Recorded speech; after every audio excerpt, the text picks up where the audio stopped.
Hello and welcome to session 4 of the Star Wars Day Extravaganza. Sorry, session 4. Goodness, what am I on about? Session 3 of the May the 4th Star Wars Day Extravaganza.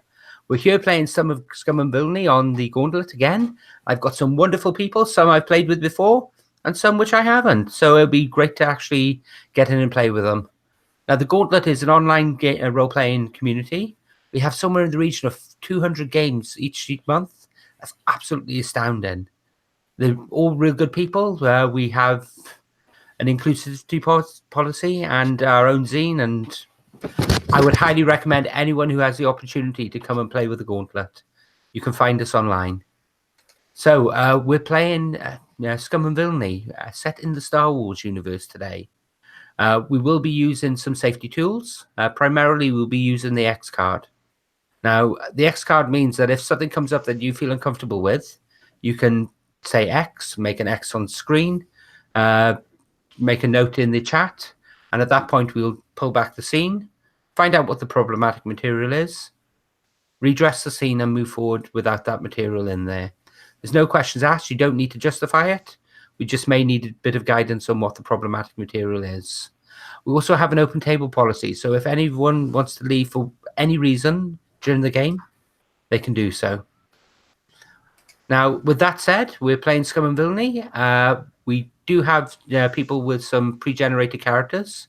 So I'm going to go through people left to right on my screen. Just ask them to introduce themselves and their character. Lonnie, hello.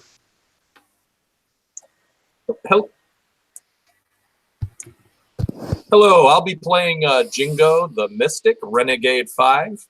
And it looks like she was a result of some Imperial experiments. Is that correct? Yes, she was actually one of the young Force-sensitive children that was taken by the Empire to train as an Inquisitor. It was a rebel attack that allowed her to free that training compound, and she's been with the rebellion since. Oh, great. Yeah, I'm really excited to play this. This is my first chance to play a Jedi in an RPG, or at least a Force-sensitive person. So I'm excited about this. Awesome. Thanks for running. Excellent. Now, you will have an option for a lightsaber. Oh. So here's the question. What color would you like? Oh, my goodness. That's the big choice. You know, I'm just a basic blue kind of person. You know, light side blue. Works for me. Brilliant. Jedi Guardian it is. Yeah. Okay, so next, Max, hello. Could you introduce yourself and tell us a bit about your character, please? My name is Max, and I will be playing Duran Font, who is a scoundrel. And I'm still reading her bio, so you will find out about her in play. Excellent. Sabine, hello. It's been a little while. It's great to have you on board. Yes, I love playing with you, Garen. Can you tell me a little bit about your character, please? Yes, I am playing, I have to read the name, Ross Thane, who is the muscle. He's a former stormtrooper, and he was really excited to be a stormtrooper, like fighting the good fight for the Empire and order and stuff, until he learned about the not so nice sides of the Empire, the way they use their stormtroopers as just like, yeah, like material to be thrown away or throttled in one case. And he decided that that wasn't what he had signed up. And then he, because he's an all-in guy, I guess, he just decided to join up with the rebellion. That hasn't worked out so very great from what I've been reading with the whole HOTH thing, but hey, you've got to do what you've got to do, right? Indeed you do. Thank you for that, Sabine. And finally, we have a returning player from this morning's session, playing a different character. Hello, Walter. Can you tell us about your character, please? Hello, yes, I'm Walter, he, him, and I am playing Count Kel Kosh, also he, him. I was born into wealth and privilege as a count, and had an amazing upbringing, an incredible life, and then the Empire came and destroyed it all. They took away all of my wealth, they killed my mother. My title is meaningless, and I will not stand for this. The Empire will fall, and I have joined the rebellion. Excellent. And what playbook are you playing? I am playing the Speaker. Excellent. So if you notice on there, we also have another character sheet which everyone has access to, which is the Scarlet Lady. Now, the Scarlet Lady is your ship, which you all start with access to. It's a YT-2400 light freighter. Think the Outrunner from the certain early Star Wars games. It's a Corellian model, a bit like the Millennium Falcon, but not quite the same. Certainly the same design, the design keys and the themes in there. And it's called the Scarlet Lady. Now, I've been running Star Wars games on and off for quite a while. I also ran a Serenity LARP for about 9 years. Well, I was involved in the running of it for 9 years. And one of the things we had coming up is there's two ships that always show up in either one of my games whenever we're doing a sci-fi game. We have the Belle Dandy or we have the Scarlet Lady. So this is a little bit of a tradition. Please try not to destroy her. With that said, if you look down there on that sheet, that you have a certain number of credits that you have access to as a crew. But you also have something else called gambits. Now, I understand we have a scoundrel on the crew. And one of the scoundrel's base ability, the class ability, is if you have a scoundrel on the crew, you get an additional gambit. Congratulations. So you start with 3 gambits rather than 2. You're welcome. You're welcome. So with that said, like any good Star Wars film will open with a crawl. So I tried to record this. Couldn't quite get it to work, so I could play it through Hangouts. It never used the sound properly, and it would have visual artifacts come in. So rather than play that video, I'm going to read that to you. So tonight's mission, if you choose to accept it, what am I kidding? You've already chosen to accept it, is as follows. Oh, he says, not actually on the right screen again. Here we go. So, a long time ago in a galaxy far, far away, Star Wars Day, Episode 3, Stalking the Shadow. Still pursued by the fleets of the Empire after the defeat at Hoth, the rebel fleet has scattered to find solace in any port they may call friend. The blockade runner, Shadowdancer, has been set out for the planet of Bethuun after rescuing a ship carrying Alderaian refugees. There has been no sign of it since. Fearing for the brave soldiers and civilians aboard, Rebel Command has sent a ship to investigate its last known position. But time is fading fast, and with it, any hope to find and rescue those still aboard. Okay, so I'm going to start this a little bit differently. One of the things I'm going to do at this point is I'm going to introduce a clock. Now, these clocks, these countdown clocks, are basically things that can fill up during the game as things happen. I may offer you complications for things you do. This clock is how long it takes for the Empire to actually find the location of the Shadowdancer. And if that fills up before you get to it, the Empire will already be there by the time you arrive. So I will be starting up a 6-segment clock for that, and I'll be putting that on the ship sheet. Okay. So, does anyone have any ideas about how you're going to go about finding the location of this ship?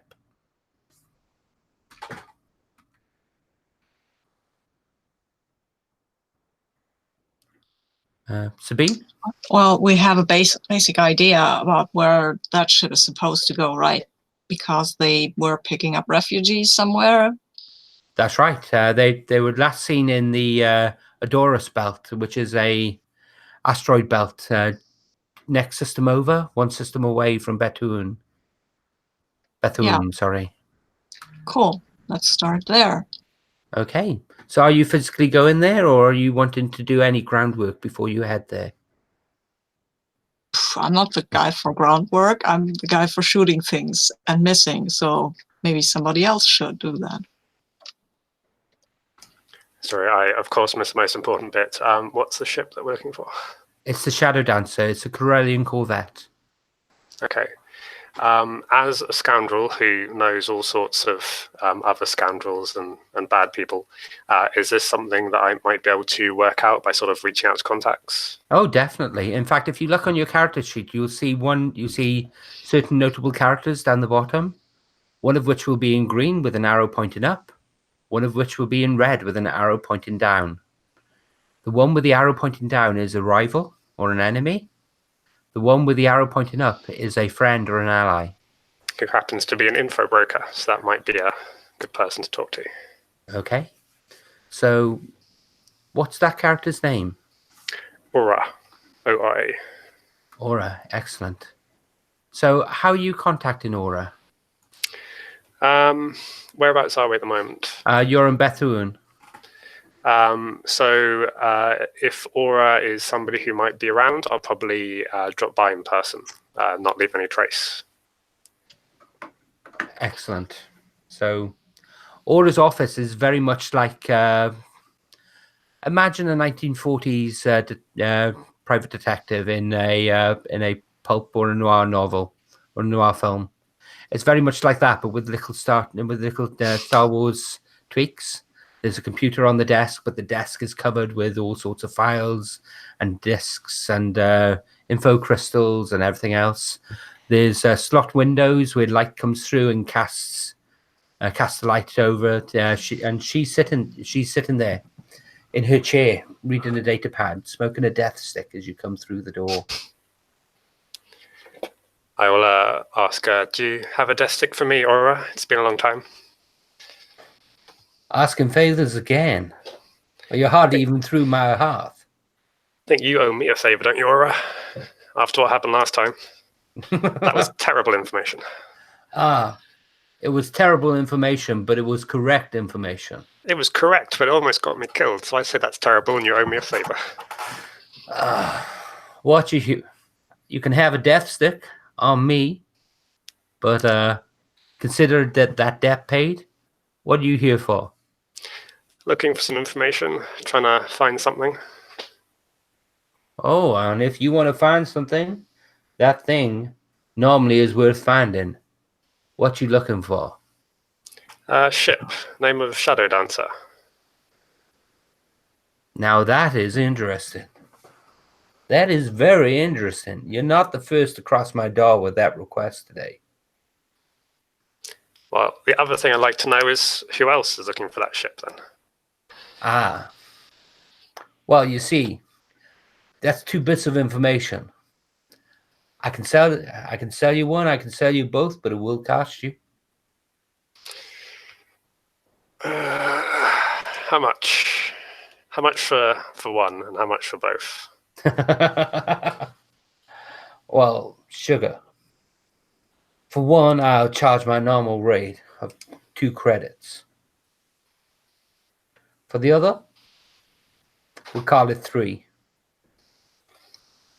That's a nice deal. Half off the second one. So how many credits do we have? Is that on the... You have 4 credits. 4 credits. I'm sure people will be happy if I spend all our credits. Is there any way I could get you to give me a better price than that? I'm not doing very well when it comes to money right now. Could I try and convince her to...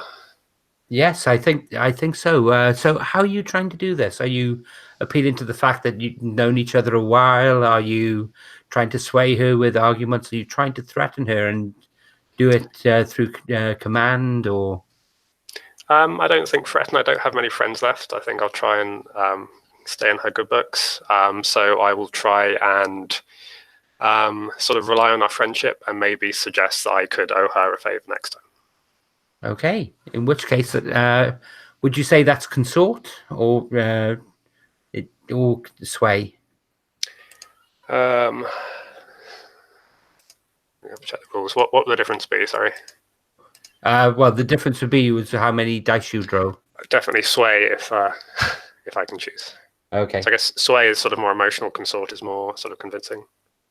The other way around, but okay. Yes. But in this case, if you see where it says sway, if you click on sway, it will ask you to roll the dice. Now, when you roll dice in this game, you have a position going in, whether it's a dangerous thing, whether it's a risky thing, a desperate thing, whether you're pretty much in control.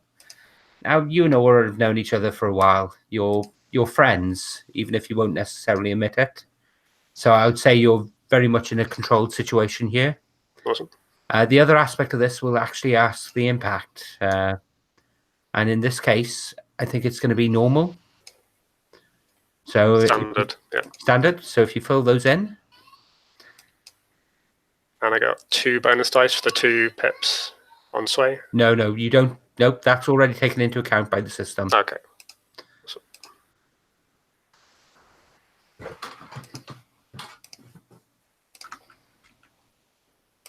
And what did you get? oh my god, is that 1-1? Okay, in this game, there's an assumption of competence by the players. When you roll a dice, you end up using the highest of your dice rolls. On a 6, you get a full success. On a 4 or 5, you get a partial success. On a 1 to 3, you get a failure. She's offered to sell you. This in this instance. So she's made an offer for 3 credits. So she will stick to that offer.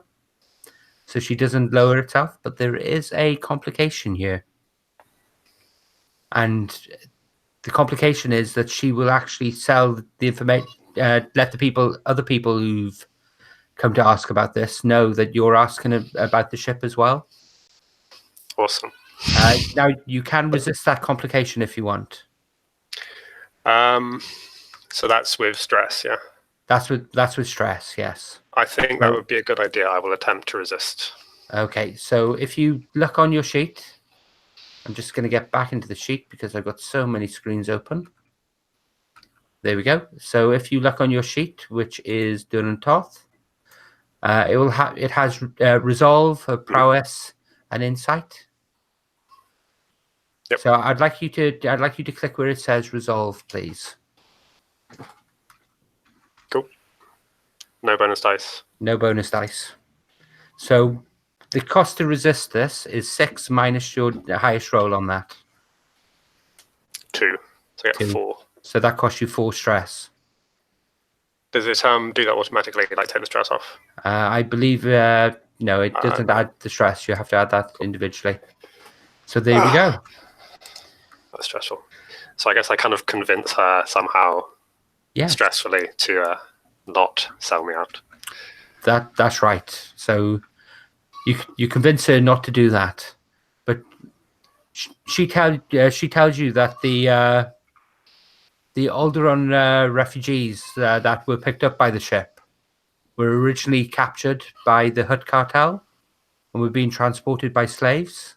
The HOTH cartel has actually sent a bounty hunter to get them back, and the bounty hunter's name is Batro,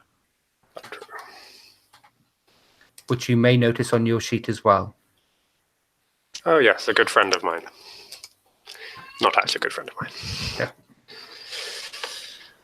Excellent. I've spent all our money. I will head back and sort of tell the others what I've learnt. That's going to have to disappear a second, sorry. No worries.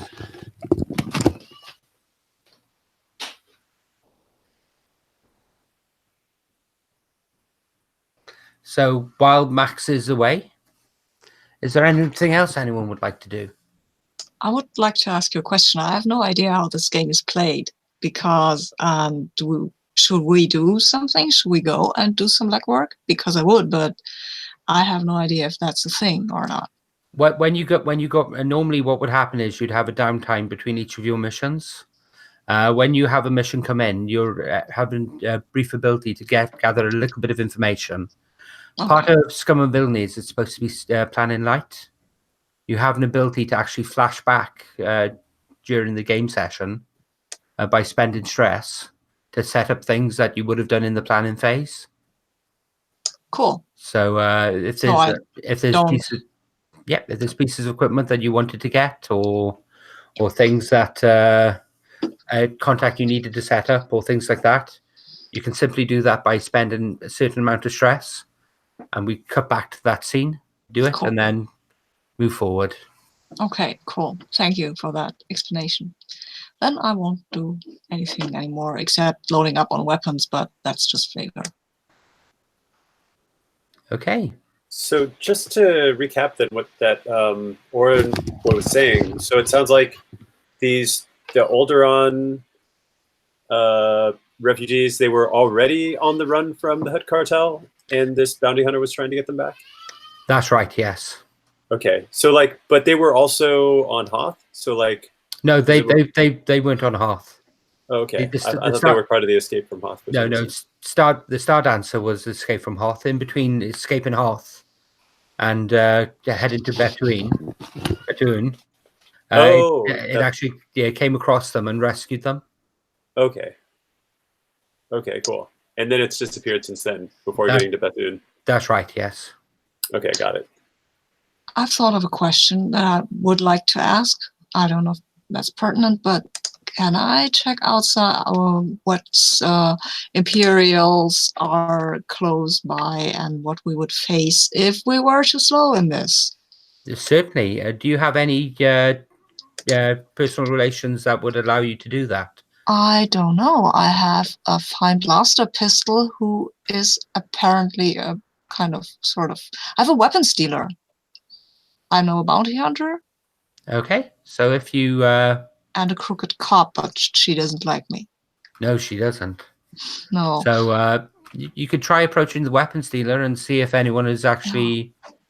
maybe somebody's talked, right? Yeah, it could be. They normally keep an eye on what's going on with the Imperials, because Imperials in the area normally means trouble if they're smuggling weapons in.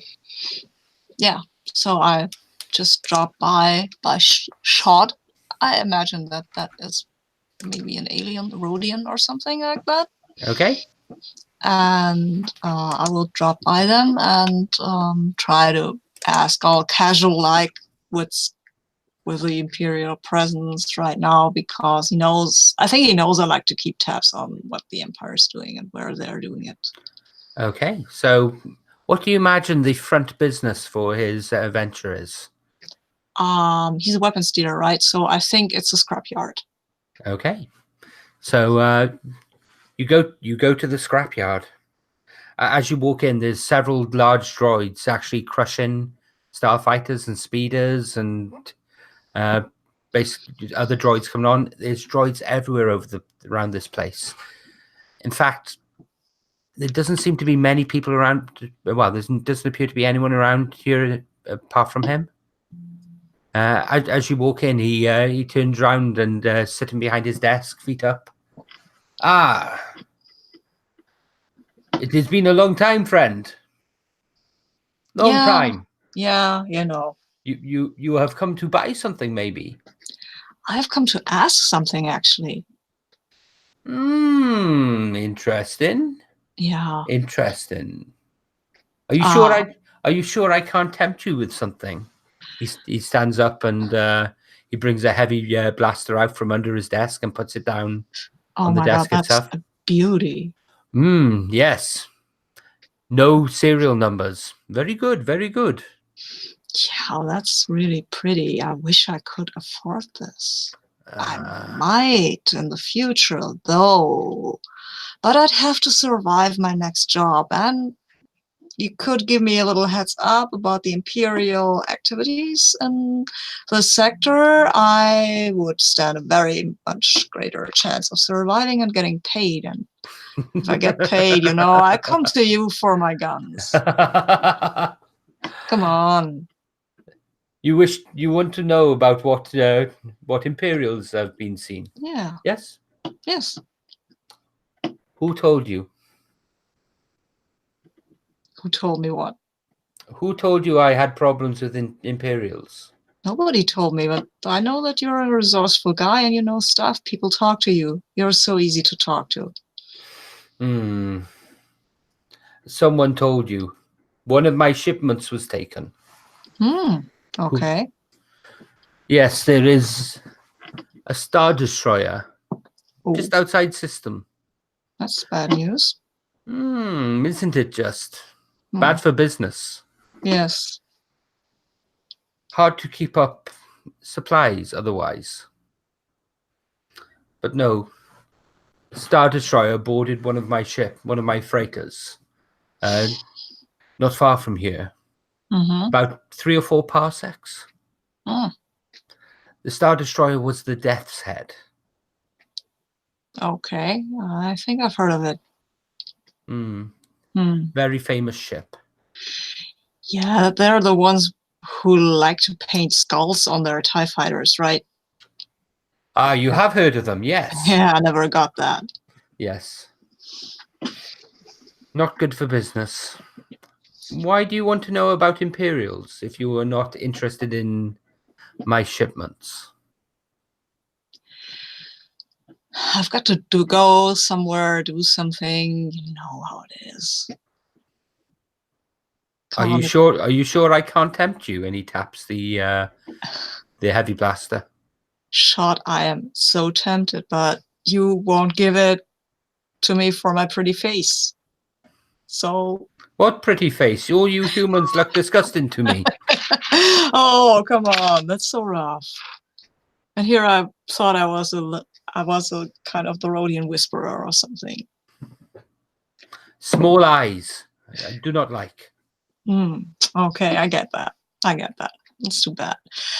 You know what? But I will make deal with you. Yeah, you will if I get paid, and then I will come back for that bad plasma thing. Are you going after the Imperials? I hope to avoid any confrontation with them. That's why I was asking, actually. Such a pity. Yeah. But tell you what, if you do come across them and are able to get my shipment back, I will pay for it. That was a lovely thought. I will keep my eyes open, and if I happen to find your shipment and get it without being shot to death, you will have it back. Good friend. He stands up. Would you like a drink? I thought you'd never ask. And he pours some blue milk for both of you. Blue milk? That's so disgusting. Oh, I mean, that's so amazing. And we'll cut that scene there. Okay. So does Walter, is there anything you'd like to do? Yeah. The speaker. Well, actually, the speaker even gets an extra downtime move. I can think of. That's right. Enough stuff to do. So I mean, I could acquire assets or talk to contacts are the things that occur to me. But I don't know that we need an asset right now. I think we're still trying to find out where this is. And okay. So I'll make a deal with you. I'll give you a free flashback to use that ability when you come across it if you need something. Okay, cool. Because normally you'd have to pay to use a downtime action as a flashback, but I'll give it to you for free. Oh, cool. So I have 2 contacts, a noble and a diplomat who's my rival.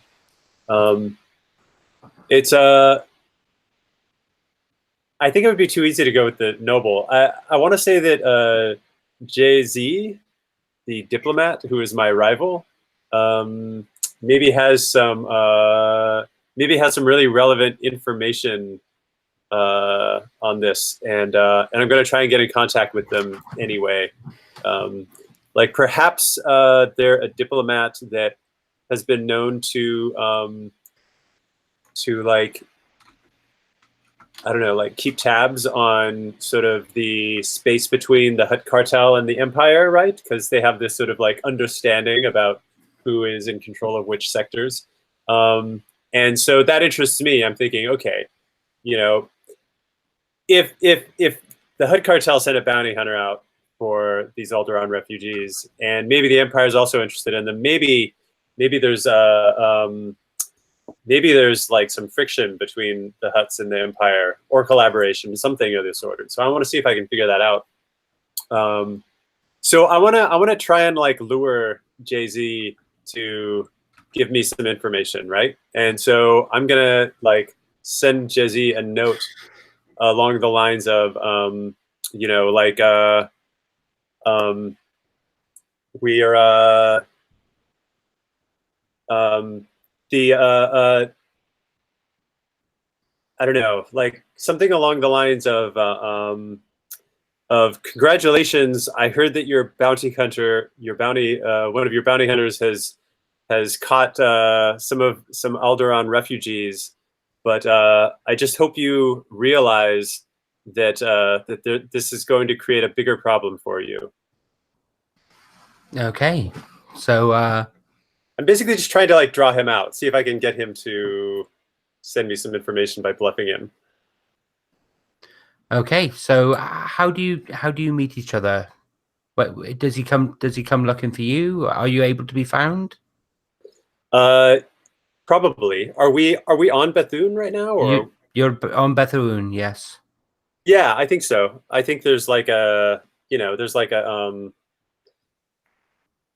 I think there's probably, I mean, I'm still a count, and I think I have enough prestige that they haven't been able to come after me for, pitting me with the rebellion yet.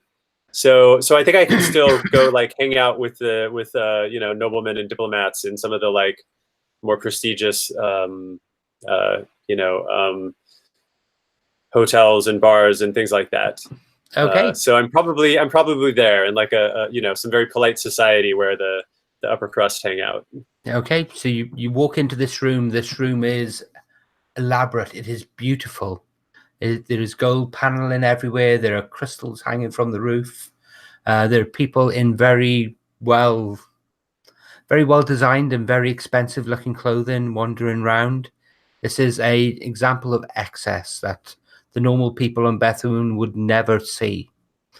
There are serving droids everywhere, included behind the bar. And as you come up, they don't even ask you for money, because the drinks here are on the house. So they pour you a drink, and you stand there at the bar, and you get this feeling. You get this feeling of being watched. And as you turn round, you look over, and there, at a table in the middle of the room, the Sithorian is sitting there, playing with its drink. And you recognize the Sithorian. Ithorian are the hammerheads, by the way. For the people who don't know, and it raises its drink to you and gestures you closer. I go over. Is this GZ, my diplomat rival? This is your rival. GZ,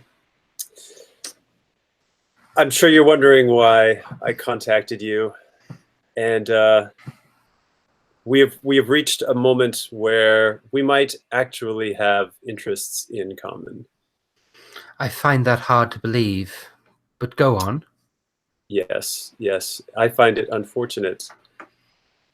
So there have been, I have some contacts who have told me that some Alderaan refugees have been apprehended by a bounty hunter of the HOTH.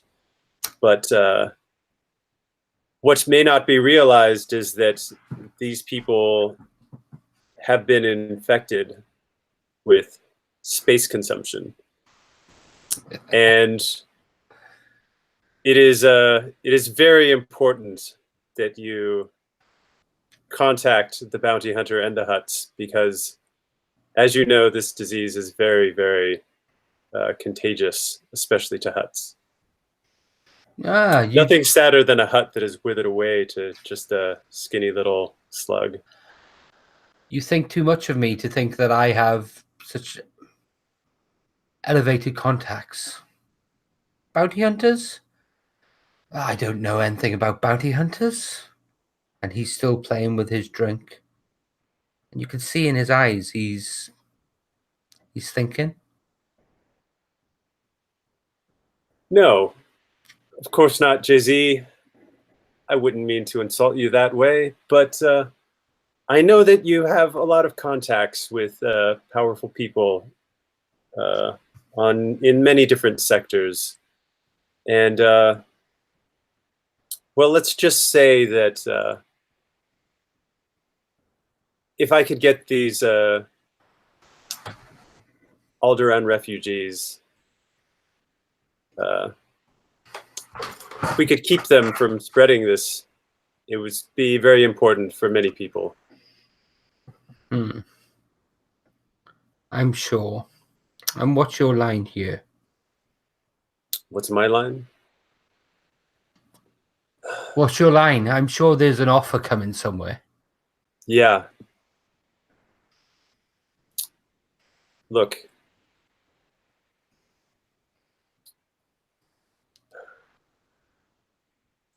I need a favor from the Huts. And this is something I can offer them.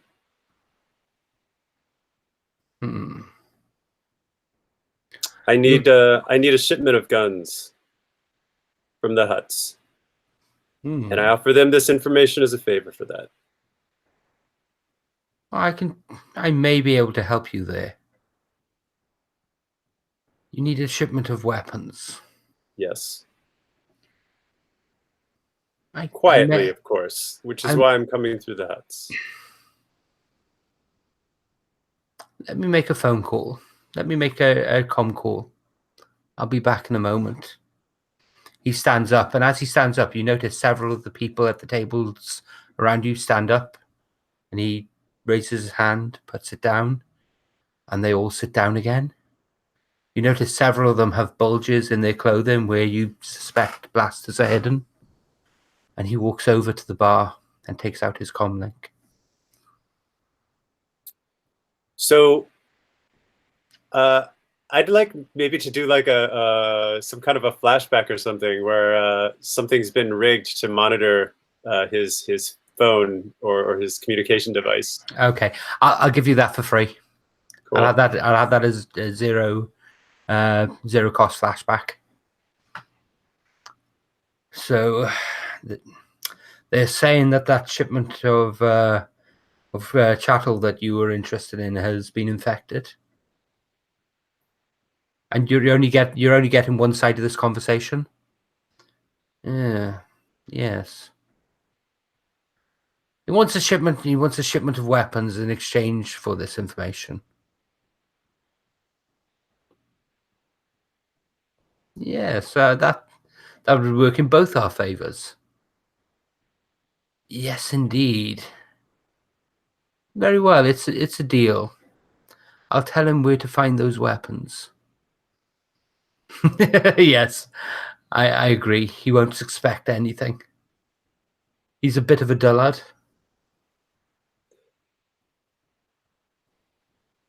Yes, sir. I'll make it happen. And he puts his comm away. He comes back to you. We can tell you where we can help you with your weapon needs. Excellent. And what do I need to do? This chattel is dangerous, you say? We can get it treated. We need it brought to us. We'll store it separately from the rest, but we'll have doctors on standby. You bring them to us, and we will give you weapons. In fact, as a down payment, I'll even tell you where you can find those weapons. What? You don't already have the Alderans? I was under the impression that your bounty hunter had already apprehended them. It turns out your contacts aren't as good as you think. But no, we don't have them yet. Soon. We will have them soon. But not quite yet. Very good. Red Sun Station. That is where we can pick up the weapons. Excellent. Yes. Out in the belt. There's a shipment of weapons there. Get to them and they're yours. Great. I didn't think I'd ever say this, but thank you, Jay-Z. Oh, And no. No, it's my pleasure. It is my pleasure. As I say this, I reach out to shake his hand, and in a gesture of warmth, and he looks at your hand. He looks at the glass that he has with alcohol in it. He drains the glass through the mouth and the side of his neck, and he puts it down, and he shakes your hand. We'll talk later. Indeed. And then I turn to walk away, hopefully with his communicator in my hand, if I succeed in pilfering it without anyone seeing me do it. That would be is that a skulk roll you're thinking? That sounds like a skulk roll, yeah. Yeah. So can you roll skulk? Okay. So I'll definitely want to spend some stress to push myself on that. Does anyone have a devil's bargain? Okay. So as part of the rules, I or anyone at the table can offer a devil's bargain on the roll. It's basically in exchange for gaining additional dice on the roll, something bad happens, and the person gets to make the decision about whether they take that bargain or not. So I will offer you a devil's bargain. If you take it, he is going to have people following you, or at least trying to follow you. Like, I'm guessing they can probably track this comm. They'll be able to follow where it is. Yes. Yeah, that sounds fair. All right, I'll take that. Okay, so skulk with, is this, I assume this is risky? This is risky. And standard effect? And standard effect, yes. Okay. Ah, I got a 6. Excellent. So no complications there. You slip it out, you slip it off his wrist, and you're out the door. So excellent. Back at base. Lonnie, is there anyone you'd like to speak to or anything you'd like to do to try and get information? Well, like I said, I'm kind of new to this game, but I'm kind of envisioning Jingo still being either at her quarters at base or maybe even in the hangar aboard the Scarlet Lady in her quarters there, because maybe she feels comfortable there. Okay. And how are her quarters decorated? Is it is it a very aesthetic thing, or does she have mementos up, or? You know, I think I think she's this group has been doing missions and things like that, and she tends to pull little small little like trinkets that represent different religious faiths that kind of calm her, and she has them decorated all around the room. It's a very small quarters, and I think she has a chest in the corner that's beat up, and we see like she has this very worried brow. And I'm looking at my weird friends, and it says Horrocks, a former teacher, and that's red with an arrow down. I'm assuming that's a negative contact. That's a rival or an enemy. Yeah. Can she be? It says former teacher. Can she be like one of her childhood Inquisitor teachers? Oh yes, by all means. Yeah. I'm thinking that as she's Jingo's gotten some of the information that other people are relaying back, and she heard this name of Betrobe, this bounty hunter. And I think she's kind of sitting in front of this chest, and she's kind of breathing, because I think it's kind of, there's probably a lot of traumas from this Inquisitor training, and one of them are these hollow vids of kind of that they show to these child Inquisitor trainees about all the horrible things that can happen to someone that doesn't learn how to channel their aggression into power. And I think some of this is a hollow vid of this bounty hunter Betrobe. Oh, is that all right? Yep, that's fine. So you've got this video of him. Well, she's remembering the video that she was shown as a child, and she's trying to clear her mind, and she kind of sits, lotus position, and opens up this this chest, and inside is this beat up holocron, because all her training is basically dark side Empire training, correct? That's right, yes. So I'm thinking maybe there's this defective beat up triangular holocron that she has to smack to turn on, and the only thing she's figured out how to do is to get guided sort of meditations to calm herself. Okay, is this a Sith holocron or is this a Jedi holocron?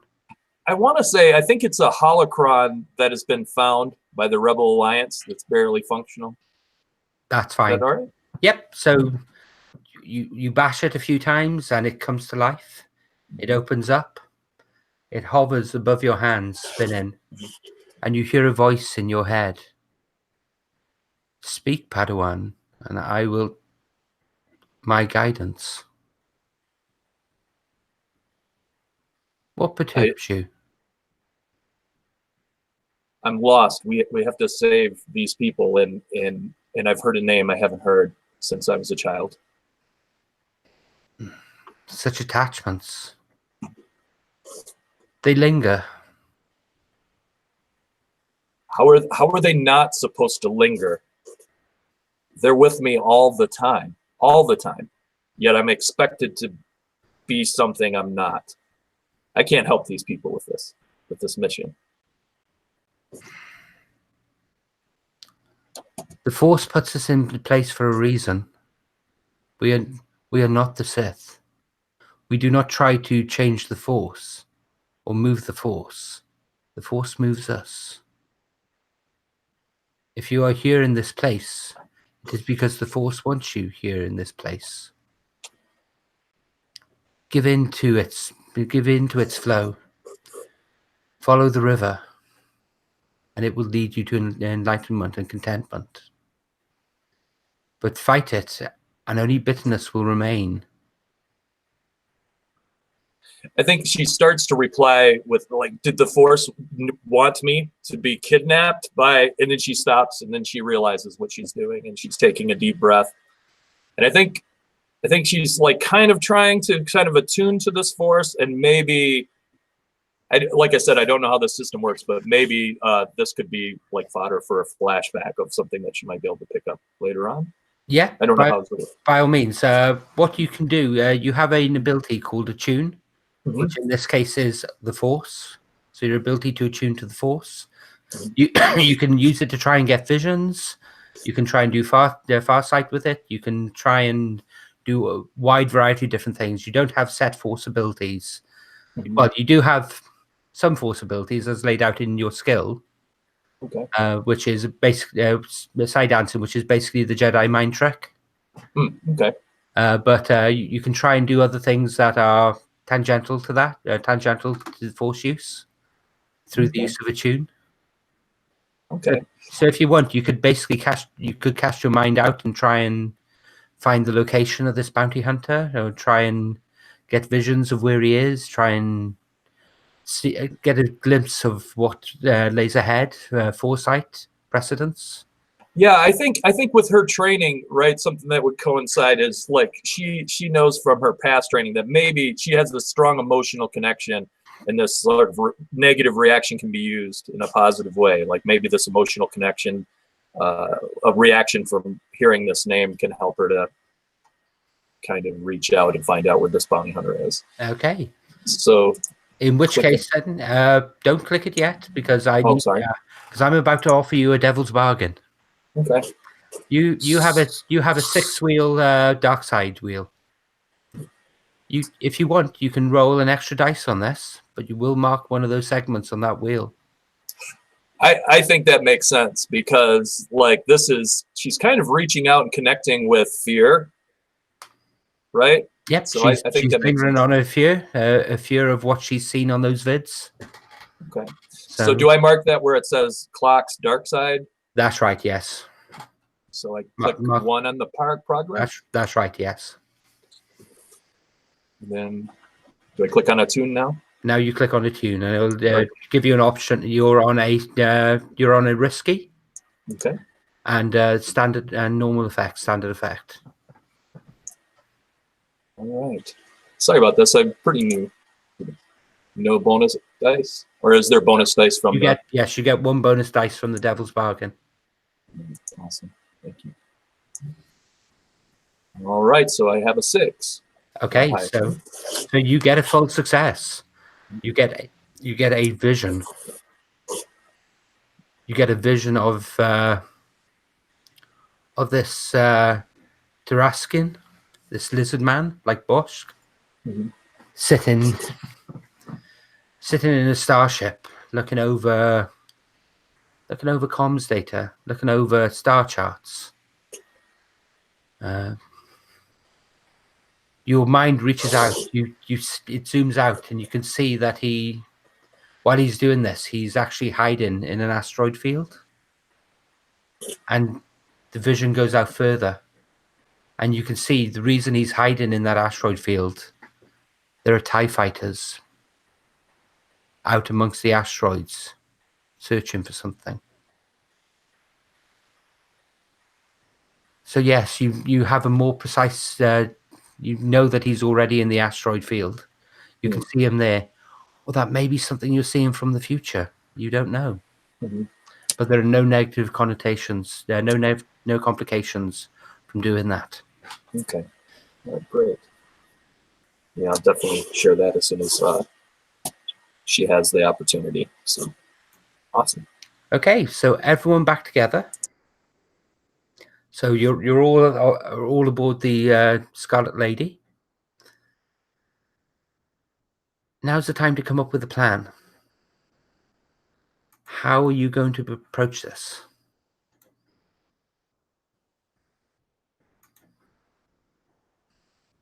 Well, it seems that whatever's going on, it's in that asteroid field.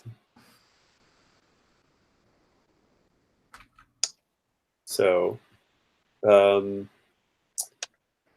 and it sounds like, well,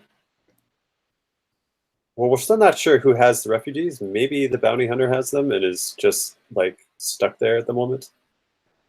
But my contact was telling me they don't, although I probably can't trust my contact. Yeah, but if the bounty hunter had the refugees, then the Shadowdancer would have been destroyed, I guess, because, I mean, these guys, they wouldn't just say, hey, bounty hunter, here are your refugees, go, lead them into slavery. That's not the way the rebellion guys roll, right? Well, they may not realize that I'm with the rebellion right now. So no, I mean if the bounty hunter had the refugees, we know that the refugees were picked up by the Shadowdancer. So if the Shadowdancer wouldn't give them up just for laughs. Right. Yes, but we don't know where the Shadowdancer is. Yeah, but if we find the refugees, I think we'll find the Shadowdancer. Unless they dropped them off somewhere because they thought they would be safe. Did I not get any location for the Shadowdancer when I was talking to Aura? Yes, you did. You got coordinates of its last known sighting. And is that in the asteroid field?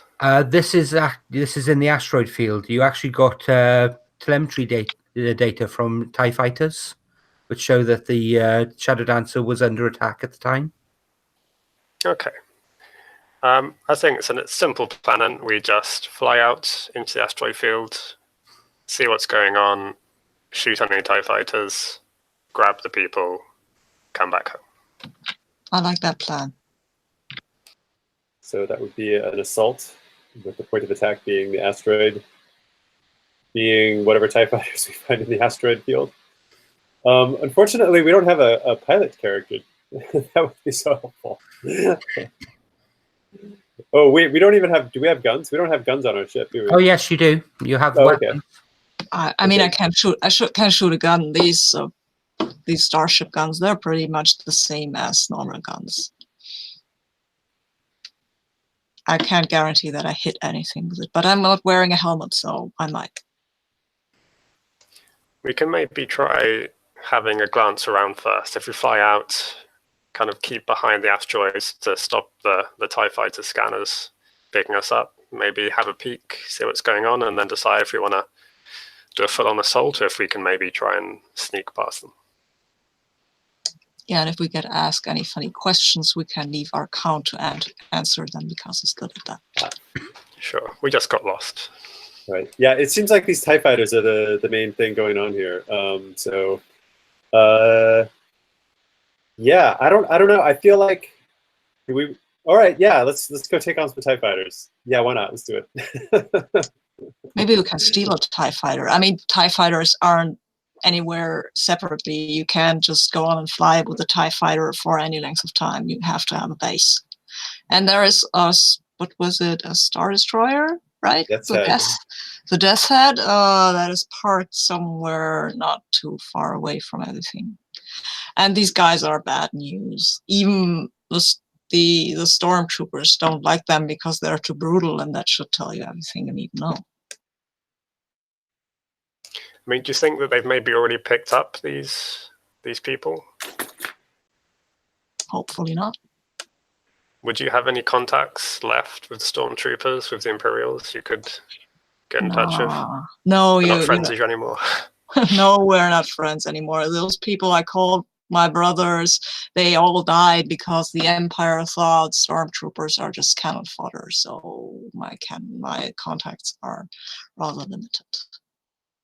Well, there's one more thing that I can try, which is I still have this communicator, which I stole because I wanted to like figure out, you know, who that last call was placed to, and maybe there's some other information that we can hack on this.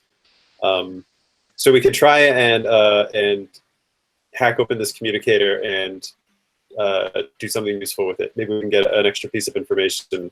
Maybe there's still one more puzzle piece to put in this.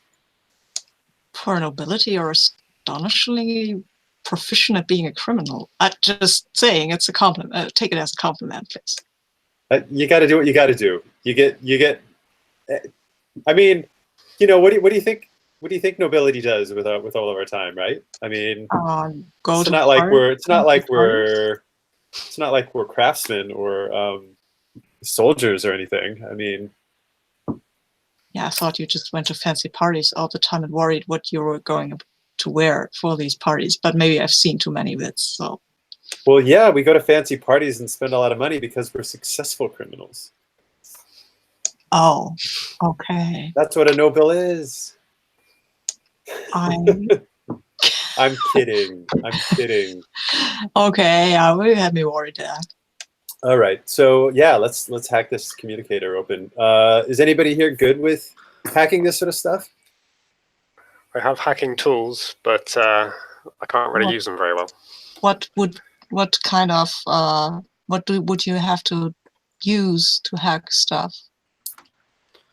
Oh, probably hack, right? You use a hack skill, yes. Oh, okay. I don't have that. If only we had Rita the robot right now. Hmm. Can we use Rita as an NPC? An extra contact? No, unfortunately not. In this instance, if Rita she's getting relubed. Has hooked up to the power. She's being polished up and given a nice chrome coat and. All right. Well, then everything else. Don't we have an astromech that can do that? So that is Rita. Rita's the R5D2, the D4, the astromech. Okay, cool. So all right, then I'm just gonna go for it. I'm just gonna be like, how hard can this be? I've watched movies with hackers in them. So I hook it up to the ship's computer. I'll give people another option if they want as well. Oh, okay. Rather than hack it, you can actually rig it so it actually works with the ship's computer. I could maybe manage that. Nice. I've been playing with ship computers for a long time, and kind of slide over to the computer and pull a panel off and pull a bunch of random wires out and start plugging them into each other, and occasionally they spark a little bit. Has anybody else done this kind of thing before? Bit of a hand over here? No? Nobody going to help? Sorry, I would love to help, but mostly I shoot computer stuff, and I don't think that's helpful. I can give it a good thumb. You're muted, Walter. Yeah, I can help out a little bit. It was I I have a lot of skills in mucking around with electronics, so I can give you a hand. Awesome. It's always a hobby of mine. Okay, so Walter, could you spend 1 stress to assist in this instance? Yes. And Max, can you roll hack, please, with +1 dice? Rick, right? Rig, sorry, you were quite right. Yes. Is this risky? I would say this was risky. Yes. We are hooking up to our computer, which seems risky. And effect. Effect is going to be standard. And 1 bonus dice from the aid. That's right. Yes. Partial success. Okay. So I think hooking it up in this manner actually takes your comms array offline and it's going to need to be totally reset. So you'll only have short range comms.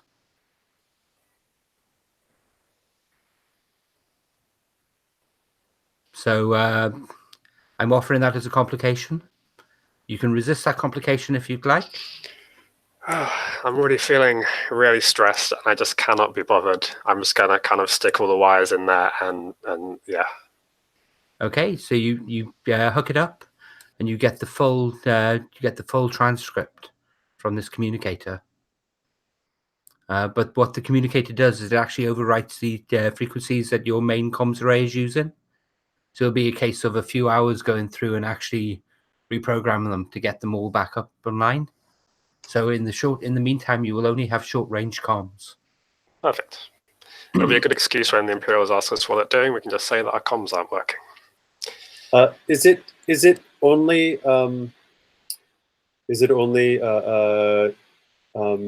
Durin who can resist that, or could I resist that since I was assisting? No, it's only the one making the roll that can resist that. Okay. What you can do, one of the options you have, is you could resist that if you want, but you would have to actually, where is it? There's a teamwork move called Protect. So yeah, actually reading that move, yes, you can take the resist roll in their place. So yes, you can make that resist roll if you want, but you take the consequences if you fail. Which Okay. there isn't really any in this instance. So if you want to make that resist roll, then please do so. Okay. So okay, and my subterfuge is my ability, and it says when you resist with insight, gain +1 die. That's right. Yes. So okay. this would be with insight. Okay, and for insight, I have, well, alas, I only have 1 die normally for insight, but that gives me a second one. Yes, that's right. So I will resist with 2 dice.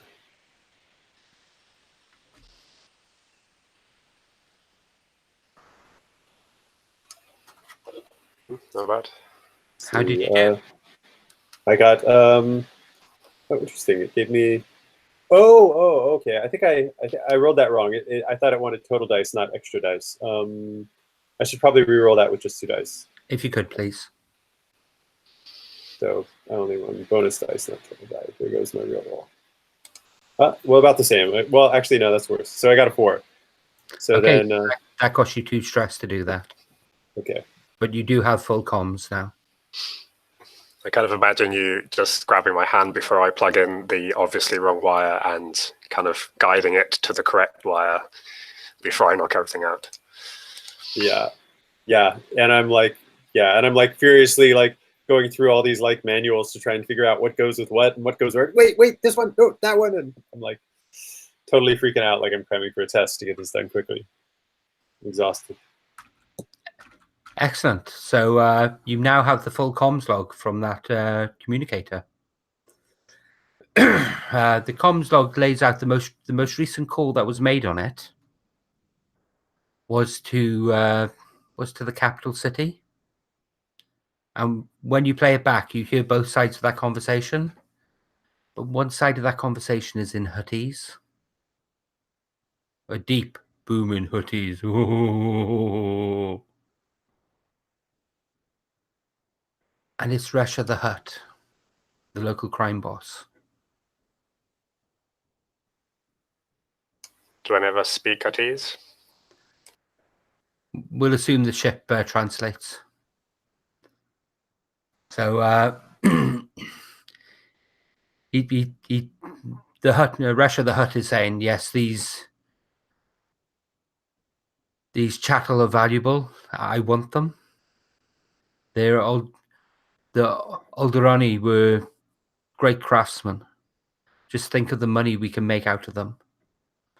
They'll have these craftsmen and women and their families will have techniques no longer available. Think of it. Alderaian artwork, Alderaian pottery, Alderaian metalwork. We will corner the market on it. Get me them. I don't care how much. So he's after your weapons. I ordered some weapons from a piece of scum that failed to deliver. The Empire is holding them on that space station. Send him there. If he gets there, he can have the weapons. We can always take them back off him later.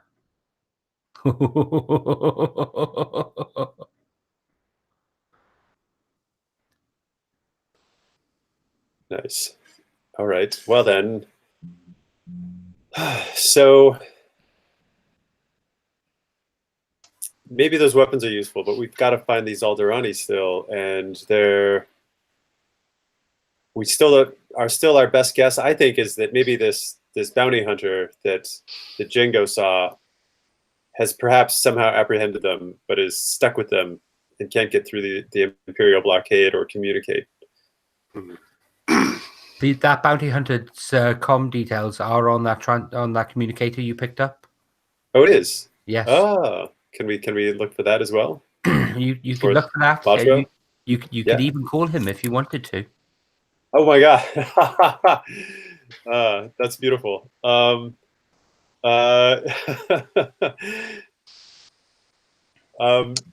It's probably more useful to just like see if there's like some what was the last communication recorded with Botro?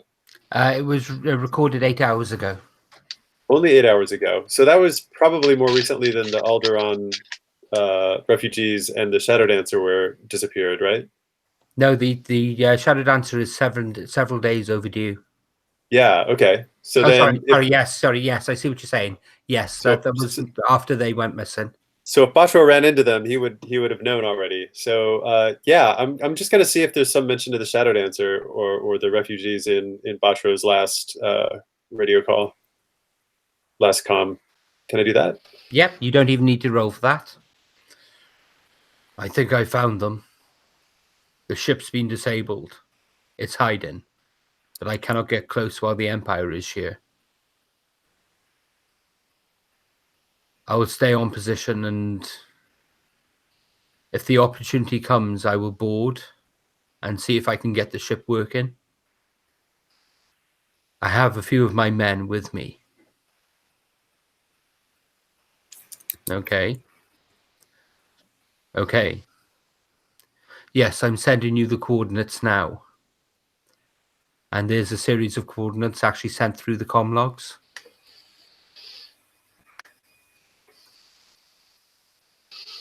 Excellent. Well then, I think we know where to go, and we know what to expect when we get there. Well, we don't know if Batro's already boarded the ship, is my worry. Batro's a piece of scum, and I wouldn't want to be on a ship in tight quarters with him. Stinks as well. Well, oh no, it might still happen. So, Okay. Do we know anything about fixing ships? That would be rigging. That would be the rig skill. So yes, there's at least one or two of you who actually know how to do that. Okay, cool. And we can flash back to get the parts, right? That's right, if you need them. Cool. Okay, cool. So let's start. Okay, so at this point, before we make the engagement roll, I think I'm going to call our break here. Would anyone prefer a 5 or 10 minute break? I'm fine either way. Okay. I- Sorry, My- Sophie, go on. I might prefer 10 minutes because then I can just slowly run around in my place and make up warm water. Excellent. So if we come back at 25 minutes to the hour, Sure. See you excellent. then. I'll see you then.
I love getting kids involved in roleplay, but 3's a bit young even for me.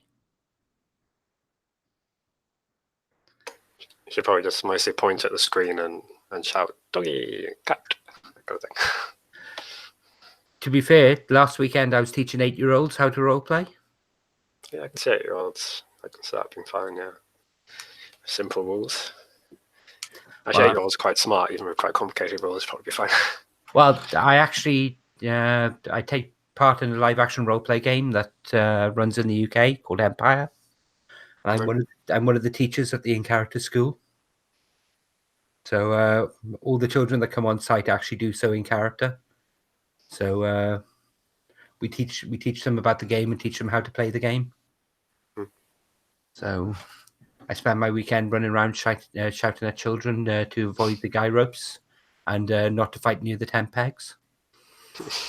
It sounds fun and not fun at the same time. Oh, it's brilliant, but it does take up a lot of the day. And is the So I'm fascinated by this. Are you saying that there's a school in the LARP, and there's students in the school that are the characters are students? Yes. And okay, but it also teaches them about the LARP as well. Well, okay, it's so like in and out of game function. No, the school is there basically for the younger players to come along and be exposed to the game and taught how to play the game. Okay. When they get to 14 years old, they get the option of taking a citizenship test, where we test them on their knowledge of the game, and if they pass that test, they then can go on and become full characters. That's awesome.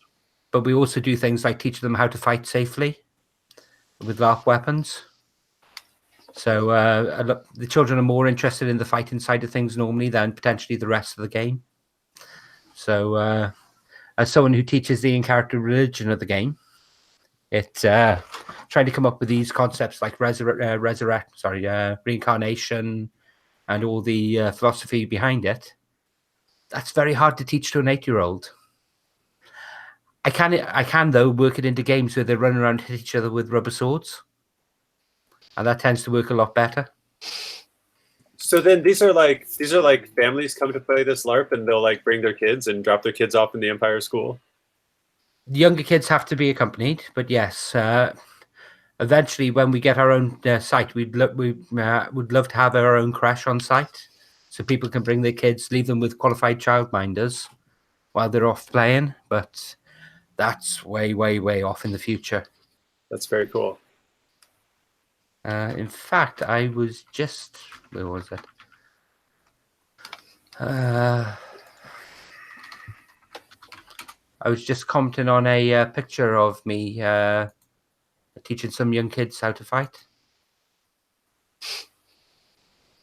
That's a sentence you don't want to get taken out of context. Well, this is it. This is the only environment where I'm allowed to where I'm encouraged to actually teach kids to fight. Okay, so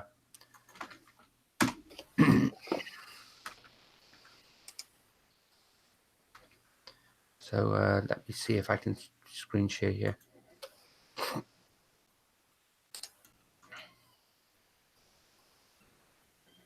So yeah, that's me teaching some young players how to fight. It's side on. It makes me look absolutely huge, and but it's still one of my favorite pictures from a LARP event.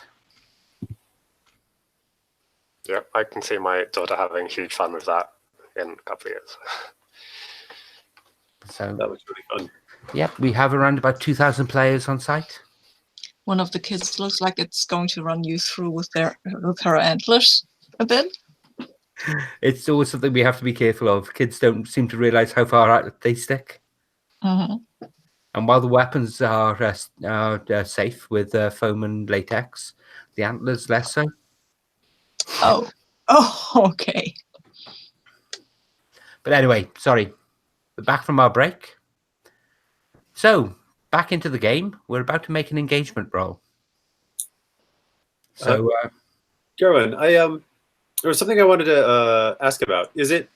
Do we get extra gambits whenever we successfully make a risky roll? No, that's a desperate roll. There's one character. One character has an ability that where they gain a gambit on a risky roll, if they did. But sorry, if they crit a risky roll. But everyone else only gains gambits when they make a desperate roll. Okay. It's one of the benefits for putting yourself in that bad situation. Okay, so you have the comms data. You have the actual coordinates where the ship was last seen. You have virtually everything you need to get started. At this point, we would actually roll something called an engagement roll, which is a fortune roll, which would normally be 1 dice. But there's some modifiers here. You actually have an awful lot of information, and you're going in very well equipped information-wise. So you'll actually gain a dice for that. But there is an Imperial Star Destroyer there, making this a place where the Empire has at least some strength. So you'll lose a dice for that. So as a result of that, you get to roll 1 dice, and then we'll jump instantly to the first encounter. And depending on what the result of the dice is, I'll tell you how the start of that encounter starts. So who would like to roll? I haven't been rolled rolling yet. very well. I won't. Okay. So I haven't Sabine, rolled yet, so. if you look on the ship sheet, Mhm. there's an option there for a fortune roll. On the ship sheet? Yeah. Cool. Where do I click for that? Roll fortune. There. Okay. Number of dice is 1. Submit. Notes? Notes? Any notes? No? No notes? No? Oh, wow. I shouldn't have rolled. What did you get? 1, I Okay. guess. It's not so great, right? So you're flying through the asteroid field. You're en route to this. You're en route to this coordinates where you know the ship has been seen last and can't be very far away. And as you're flying through, you pick up a strange signal.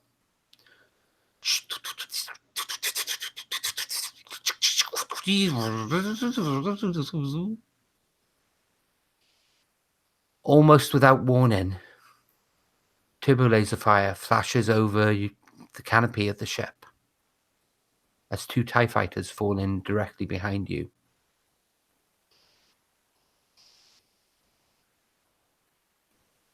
You're currently being pursued by 2 TIE fighters. And where there are 2 TIE fighters, more are likely nearby. How do I shoot at them? What would I use for that? Well, this is it. Before we go on here, that's actually something I need to bring up, because these are effectively ambushing you. Mm. So, Sabine, if you have a look on your character sheet, you have a skill that relates to that. Do I have all the special abilities on there, or only the one that are marked? Just the one that are marked. Oh, well. I don't have the ready for anything. That's not marked, so. Isn't it? It's not. No, I have the Predator. Oh, sorry, I thought... I mean, I would take the ready for anything over the Predator at a second, but... That is a mistake on my behalf. That was actually supposed to be ready for anything. Okay. So I'll just switch it up. So okay. When you're ambushed, you gain potency on all actions during a flashback, and your first flashback is at 0 stress. So what have you done to preparing for situations like this? What have I done to prepare in situations for? I think what I've prepared are some kind of mine thingies, maybe, that I can just release, and they will fly into it, and then they will explode. Okay. All of them, if this goes well, at least. Okay, excellent. So I'm going to give you a free scrap action in case. Cool. So I click on scrap, right? You click on scrap, yes, and you have potency. So rather than a standard effect, you have a greater effect in this instance. Okay, so my position is risky, I guess. Your position at this point is desperate because you have some Oh. TIE fighters ambushing. Okay, okay. And the effect would be Would be the great effect. great. Okay. Do I have any bonus dice? You don't have any bonus dice unless someone has helped you with this. Has someone helped me with this? That doesn't sound like it. No, apparently not. I mean, I would try to help you with it, but I don't know that I'm the best person for dealing with planting mines for TIE fighters. Would I be able to help by being on the other gun and laying down fire to kind of guide, kind of make the TIE fighters travel in a different way? Yeah. To drive them into the path of the mines. Yes, that sounds perfect. Okay. So at which point can you spend a stress, and Sabine, you'll get an additional dice. That's nice. Okay. So I will submit. Click on submit, right? Yay. Oh, I've got a lot of force. Okay, so you get a partial success. So I think what's going to happen is I think it as a consequence of this, you knock out one of those TIE fighters. Just bang, straight out of there. It flies straight into the mine. But the other one's going to get some shots in on you. And as a consequence of this, if we have a look at the ship sheet, if I can just get to it, too many screens, as is normally the case. I'm going to ask you to mark one hull, which will be effectively a point of damage to the ship. There are 2 marked already. Is that right? That's right. So you'll unmark one of those. Okay. So we have 3 marked then. No, you'll unmark one of those. Oh, okay. That's not okay. Okay. That's not good. So there's a. So now we only have 1 hull left. That's the amount of hull we have left, is what that is. That is, yes. Okay. That's great. And we still have 1 of those TIE fighters. Following you. Cool. Are we in the asteroid field already? You are in the asteroid field, yes. That was how they were able to sneak up on you. And we're almost at the ship. You're at least half the way there, yes. And who's piloting this thing? Well, that's the question, isn't it? Does anyone actually have helm? Nope. Nope. Well, I could try and pilot it then, since why not? I really should have put more characters that are able to fly. Okay. So in which case then, what are you doing? Are you trying to lose the TIE fighter? Are you trying to maneuver past it? Are you trying to throw it off? Are you trying to damage it? Are you trying to shoot it? You're trying to force it into an asteroid. Yeah. I'm going to try to do like a flyby of an asteroid and then loop around that asteroid. I'm going to try and like do a U-turn around an asteroid, hoping it'll like follow me too close to the asteroid. And if it doesn't, then I'll like be heading right back into the mines we already laid.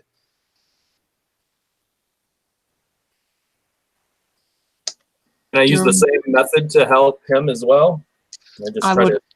I would also shoot at the TIE fighters just for giggles, I guess. Okay. So Sabine, can you spend 1 stress to help Walter? Yeah. And Walter, you gain an additional dice because this ship has a bonus to scramble to get away from people. So in this case, you'll have the option of using scramble or helm. Oh, great, because I do have scramble. Okay, so then I will definitely use scramble. Thank goodness we have that good little freighter. Good boy, freighter. You're awesome. And I think she's a girl. She's called Scarlet Lady. That's all I got going on. Okay. So can you roll scramble then with +1 dice? Oh wait. Oh no. I'm sorry. I have scrap, not scramble. Never mind. Okay. Actually, I don't have any extra more dice than scramble. Does somebody else have scramble? Maybe somebody else should be piloting. I do have scramble, but I would rather be shooting because I think shooting a scramble Okay. might be pretty good at that. Shooting is scrap. Yeah, Yeah. so Okay. I mean, I have scrap, so it might I be have- better for us to switch. I don't mind piloting the ship. I'm just saying we'll have more dice if somebody else rolls. Okay. Anybody else got scramble? It feels Yeah. like a risky. Oh yeah, or you, Lonnie. I have scramble if no one else does. I mean, maybe we narrate. She like slides down the ladder and's like, I've got to take the stick. What are you doing? What are you even doing? Yeah, I have no idea. It's all yours, Doran. Go for it. I like climb up the ladder and take Doran's place in the get the gunnery, and I like start laying down fire from the gun while Doran takes over the Okay. piloting. So Django, can you roll scramble then, please? Sure. All right, so I'll click on scramble, and This is a desperate action, so you will gain a gambit from this. okay, and effect is Effect standard? is great effect because you get potency from the ship. All right, thank you. And no bonus dice. And, Yeah, you get a Yeah. bonus die from me because I'm firing at them. yes. Okay. Sorry, guys, still learning. Like I say, I was in exactly the same position on the first game. All right, I did best very well. roll is a 2. I shouldn't have talked so much smack. So you're piloting, you're swinging round the asteroids. You come up, you come round, and as you come up, you come face to face with an asteroid. You pull the stick back hard. You swing yourself up, but there is a grinding noise, a sparking noise. A hideous shudder runs through the ship as you run the belly of the ship along the asteroid. Who's on the guns? Okay, are you on the top guns or the bottom guns? I'm on whatever gun is. I think I was on stronger. the top. I think I was on the top gun. No, Okay. I'm on the bottom gun. Okay, in which case then, as you're sitting there, this huge, massive rock comes forward. The Oh, bottom guns are ripped off. My gun! And I was shout at the helm, hey, what have you done to my gun? But as the bottom guns are ripped off, a shower of sparks fly up and fill your face. Can you mark a level 1 harm, please? In which Cool. case we will call this blinded. Oh no. Okay. Ow. No, not on the ship. Where do I might mark this on less effect or yeah, Yes. okay. Okay. I have a question Yes. because I can push myself to do to perform a stunt feat of physical force that verges on the superhuman. Can I get out of there before the sparks blind me? By all means, if you want to, you can resist that effect if you want. Which Yeah, would reduce it by 1. So in this case, you would resist it with prowess. Okay. You wouldn't need to push yourself, but you just roll your prowess. Okay. So I just click on prowess, right? That's right. Yes. And I have no bonus dice, I'm guessing. No bonus dice in this instance. No. Okay, let's see what that. Well, okay, I have prowess. I have 2 5s. Okay. So that costs you 1 stress. Okay, can you do that? Do I mark that on these thingies at prowess, on the boxes at No, prowess, or do I mark it with? You mark it on stress. Okay, You don't take the blinded result as a result. I like that. I think Duran will scream at Jingo, "What the Sith are you doing?" and push him out of the chair and jump in and grab the stick and pull us out of the asteroid. And try not to fly into another one. So you're limping along. You're venting atmosphere from several big gashes along the bottom of the hull. You can see it going out behind. Blast straws drop in parts of the ship to basically seal off that area. but the TIE fighter's still on you.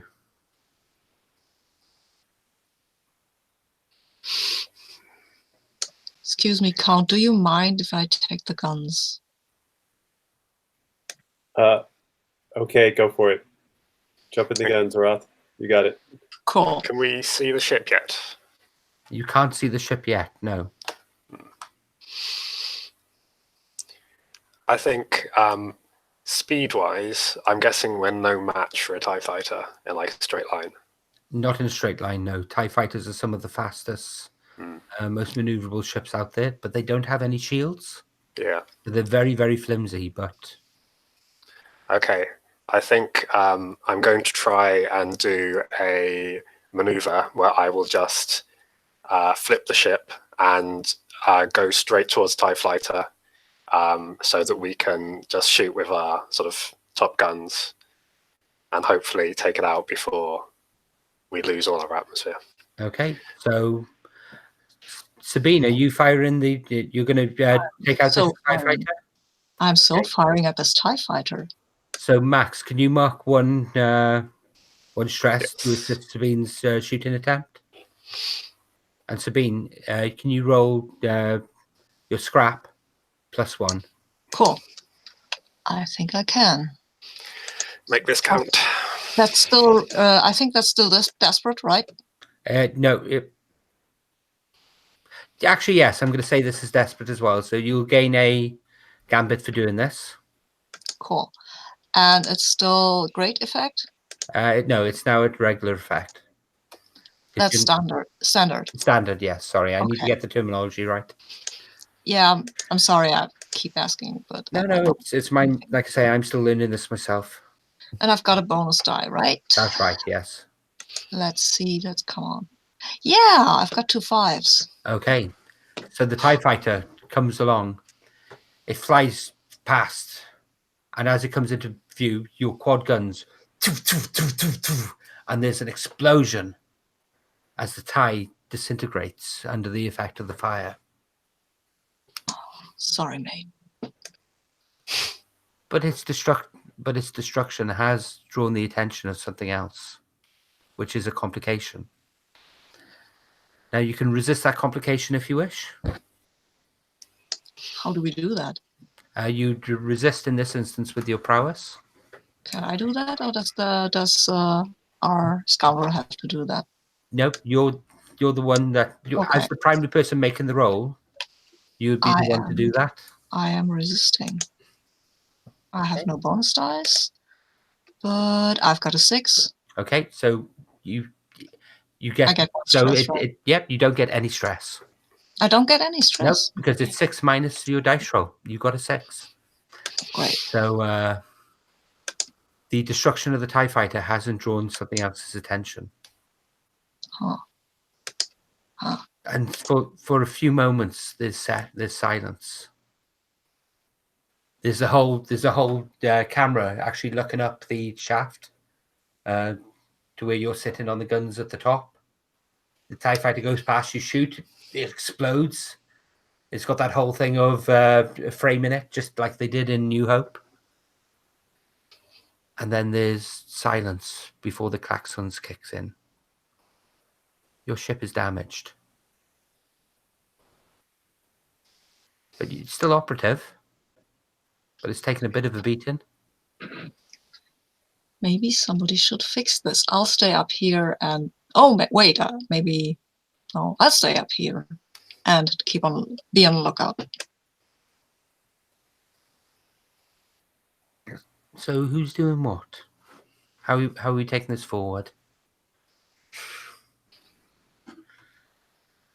Would fixing the ship be rig? It would, yes. So we can kind of patch it up. That's right, yes. Anybody else good with fixing ships and the like? I have some rig. I'll take a hand at it, helping you fix it up.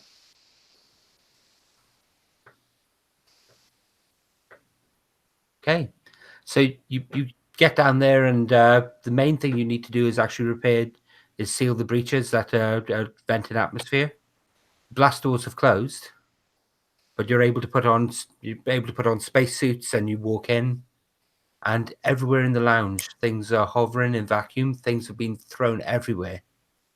So all the condiments from the little rack you've got beside the kitchen are floating around in little packets there. The place is a mess. So it's just a case of literally getting in there with welders and sealants and patching that up. All right. Yeah. And Time that's to get to work. Yep. It's a controlled. You're not being hunted by anything at the moment. It's controlled, and it's a standard effect. And But I am going to offer you a devil's bargain. And I can assist, right? That's right. Yes. Okay. So the devil's bargain is I'm going to advance the clock on the Empire finding the ship by 2 points. Because I totally forgot about that, and I should have been advancing that at different points already. So do you want to take that bargain?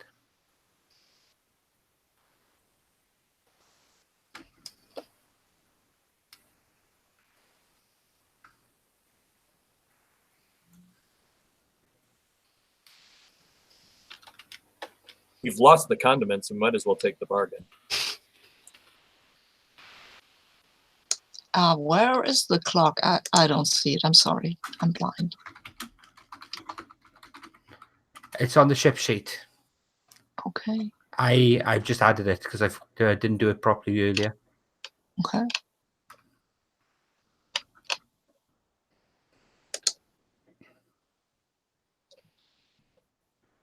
So are you taking that? Sure. Okay, so that will advance 2 points.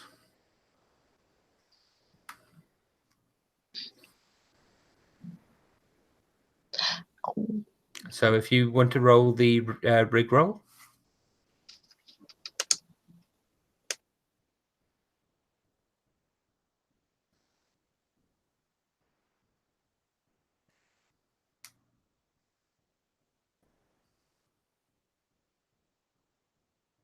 So who's rolling rig here? Well, I could, or was it Durin was the other person who had that skill? I could, yeah. We could, one of us could do it, one of us could aid. Okay. Yeah. Well, so whoever aids doesn't have to take as much stress to aid. Like if someone wants to push themselves, it's double the stress. Yes. But we had the devil's bargain as well, though. So yeah, you're probably better in a. You may be better in a fight than me. Well, I'm decent, but how much stress do you have? I could take the double stress of pushing myself. I have 5. Right. Well, we also have the devil's bargain, I suppose. Yeah. And in this case, you wouldn't be able to push yourself for an extra dice because it's either that or the devil's bargain. Oh, it's one or the other. Okay. Yes. Is this risky? This is controlled. Controlled. Yes. All right. Well, I'll go ahead and take the roll then. And yeah, so I'll take the devil's bargain, and you'll assist me so that you'll take 1 stress. Sure. Okay. All right. So then that would be 2 bonus dice for rig. Right. Controlled. Standard effect. Now, if I'm taking the devil's bargain for a bonus die, can I push myself to get... Well, greater effect's probably not going to do anything at this point. I don't know what that would look like, right? No, I think a standard effect at this point would get the ship up and running and allow you to get on your way again. So I'll just take the assist and the devil's bargain, and I got a 6. Okay. So the ship is repaired. You've put your final bit of sealant down. There's a hiss noise as the oxygen that was being sucked into the vacuum stops. The resin you put in place takes a few seconds to cure,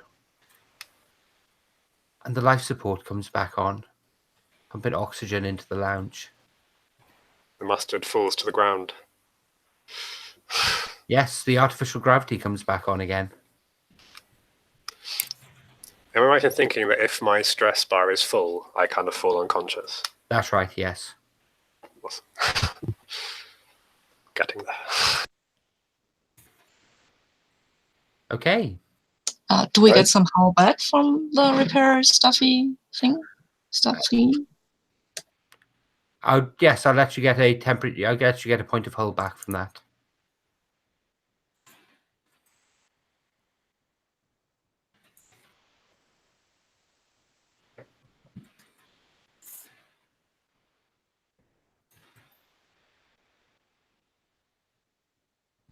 Okay.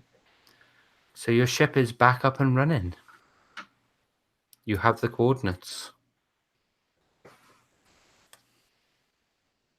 And I'm going to hard cut at this point to you coming across the Shadowdancer. As you come in, you can see there's signs of battle all across it. There are holes in the hull. As you fly through the debris and look closer, you can see that there are bodies floating in space around it. There's debris everywhere. Scorch marks. And you're not getting any heat signals off the actual ship itself. Its engines and its power plant are dead.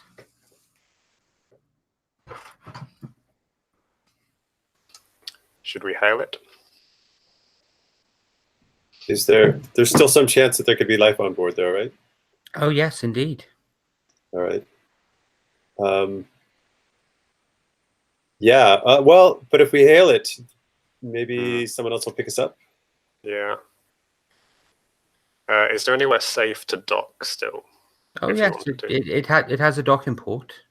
And you could certainly fly in and dock the Scarlet Lady there. And we can't see Batro's ship anywhere. It's not like docked on there or anything. No, you can't see it anywhere around.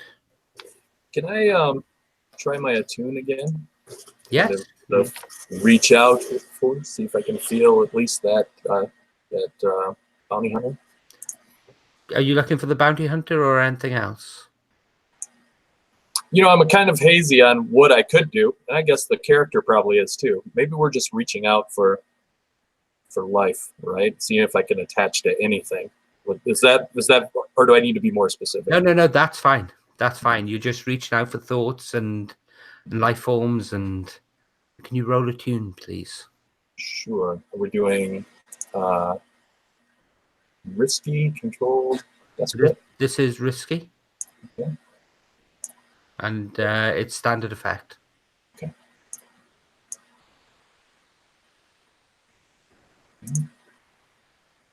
I have a 6. Okay. You can feel hundreds of life forms on that ship. All in fear. All hungry. You can hear children crying. You can hear their mothers and fathers speaking to them, trying to calm them. You can feel a desperation from the ship. They have no idea what's going on in the world around them.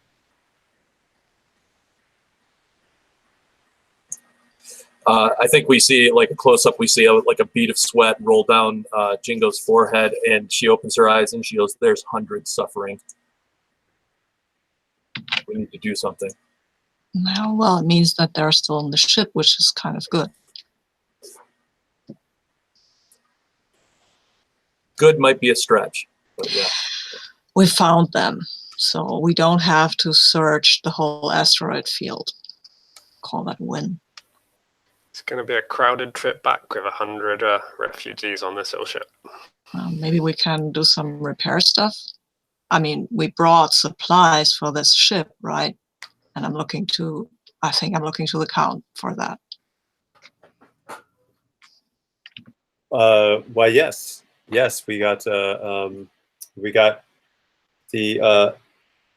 the auxiliary engine, which is basically like a little, like starship tugboat that allows us to hook it up and have it limp back with us. Excellent. So, okay, so you approach the ship. Are you docking direct to the ship, or how are you going in? I mean, we haven't seen any sign of danger. So we just dock. I'm sure it'll be fine. I've got a bad feeling about this, but if Jingo doesn't, then I guess it's gonna be all right. Thank you. You're the first one today to actually use that phrase. I've been waiting for it all day. So you come alongside. You make a hard contact with the ship. The airlocks meet and pull the ships together. There's a rumble run through the ship as they make final contact. And you're now connected to the Shadowdancer.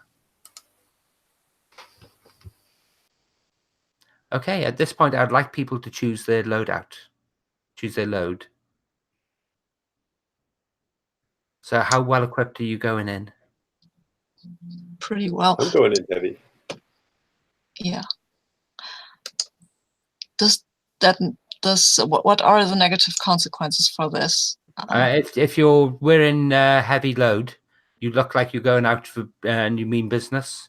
Yeah, I mean business. So Yes. That's fair. The higher you load, the more obvious it is that you're up to something or you're in the middle of something. Yeah, well, I am. Yes. Okay, so everyone mark your load.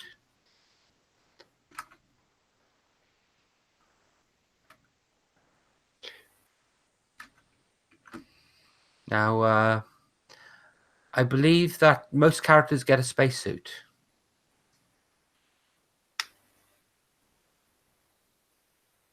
Is that right? I have one. Okay. I don't have a spacesuit. I have weapons. No, More weapons. Different. Sit at the very bottom. Oh, at the very bottom. Okay. Can we tell if spacesuit. there's atmosphere on the other side of the lock? There is no atmosphere on the other side of the lock. Maybe take that spacesuit.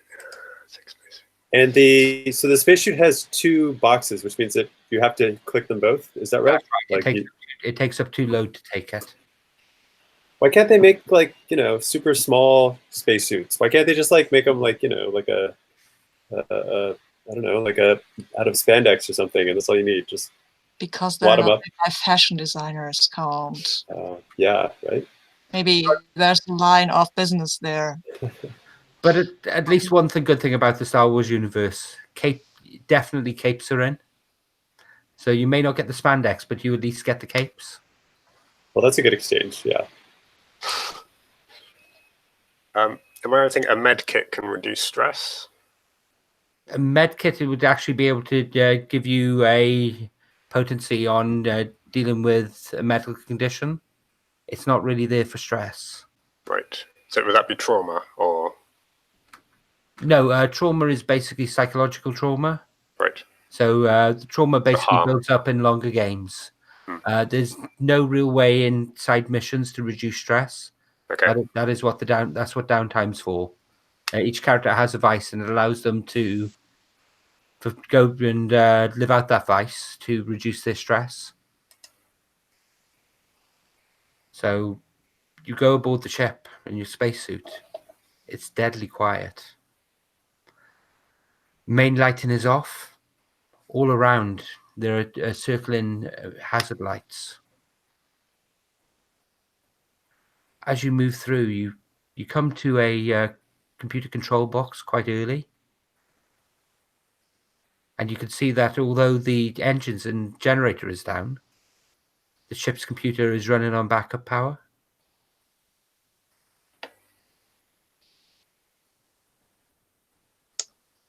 So does this thing have internal communication systems? So It does, yes. And they won't be picked up by random TIE fighters outside. No, these are all internal to the ships. They're hardwired in. So I'm pointing at the communication system and look to the count. You want to talk to these people, maybe? Maybe we should see who these people are before we start talking to them. Well, if there are hundreds of people and they're all afraid, I'm guessing they are the Alderanis. Yeah, don't know. Like you said, yeah, it feels a bit fishy. The ship's been here for so long. The bounty hunter knows where it is. Got Imperials all over the place. Doesn't feel right. Yeah. I don't think announcing our presence is going to help. Announcing our presence to everybody. I think we should stick together and go to where they're most likely to be safe. Like whatever area has like the best airlock. There's presumably on a lot of ship designs, there's some place where, you know, when the ship is super disabled, people would go as a position of last resort. I think we should go there. That would be the main cargo bay in this instance. And are there sort of locks like all the way there, or is it sort of open corridor? No, there are bulkheads that have closed along the way, but these are more safety things rather than security, and so they do actually have mechanical means to wind them up and open them, even though the ship's main power is down. And is there a computer we could bring up, a sort of a map or something on? Oh yes, you've got that main computer console. But yeah, bring up a little map and see if there's like a safe route with no sort of hull holes or danger on the way that we could use to get to the main cargo hold. That's fine. You put in a query. It doesn't require a hack roll. Yes, you get a route through. In fact, when you plug it in and ask it, it says, "Would you like to illuminate this path?" Would that be like lights on the walls kind of thing? That would be strip lighting along the floor that moves in the direction towards it. Yeah, look around the others. Do you want to illuminate the path? Sure, we do. Good idea. We don't. Oh, come on. What could go wrong? Really? Been in far too many ambushes in my lifetime. Yeah, so have I, but I've survived all of them. But you know, if we take too much time running around here, the Empire will come and shoot at us. And I might survive that too, but, you know. Good point. Let's go and I think that's a good point as well. And as a result of that, I'm going to advance the clock. So the clock is going to gain another point on it. All right, let's grab Vera and go follow these lights.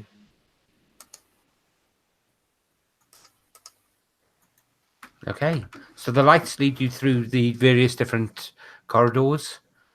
This is a safety function of the ship. It's there for if there is a power outage, if people are trapped on board, to direct people around the ship itself.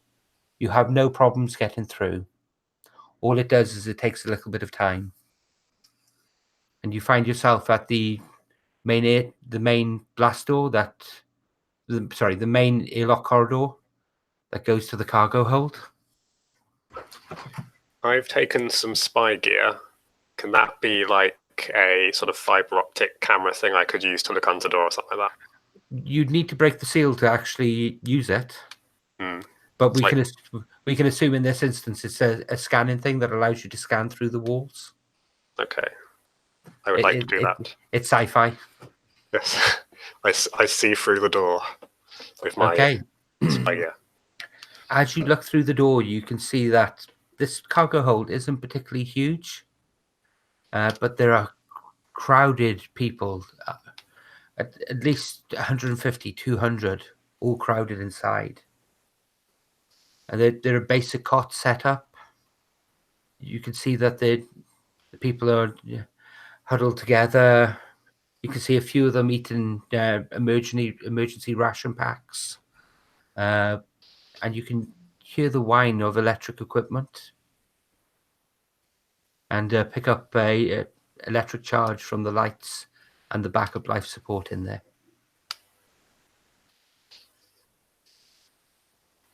So I'm thinking these people are all very afraid, and they've been attacked, and they've been hiding for days. We probably don't want to go in there with all our guns showing and scare them. Maybe we should have one person go in, no guns, and calm them down first. We could have used the communication system for that. That's a good idea. All right. Well, if we don't think that anybody else is on board the ship, maybe we should just try and get the ship out of here to safety, because we can't bring them out. It doesn't really make sense to take them out of the hold since we can't do anything with so many people anyway. Maybe we should just leave them there. You don't want to let them know that they've been saved. I mean, yeah, we can let them know, but you know they're going to try and survive in there one way or the other. I don't think that should be the main priority. I think we should try and get them out of here. Should be the main priority. Get the whole ship out of here. They could have an engineer that would help us fix the ship. Oh, that's a good idea. Okay, that's a good plan. I mean, they would have. I heard there were artisans or something. They should know their way around some tools, right? So it seems like these pressure locks are working pretty well. So there must be a way for some of them to get out. Maybe we even have a couple extra spacesuits that we could like loan their engineers to help them get this ship up and running.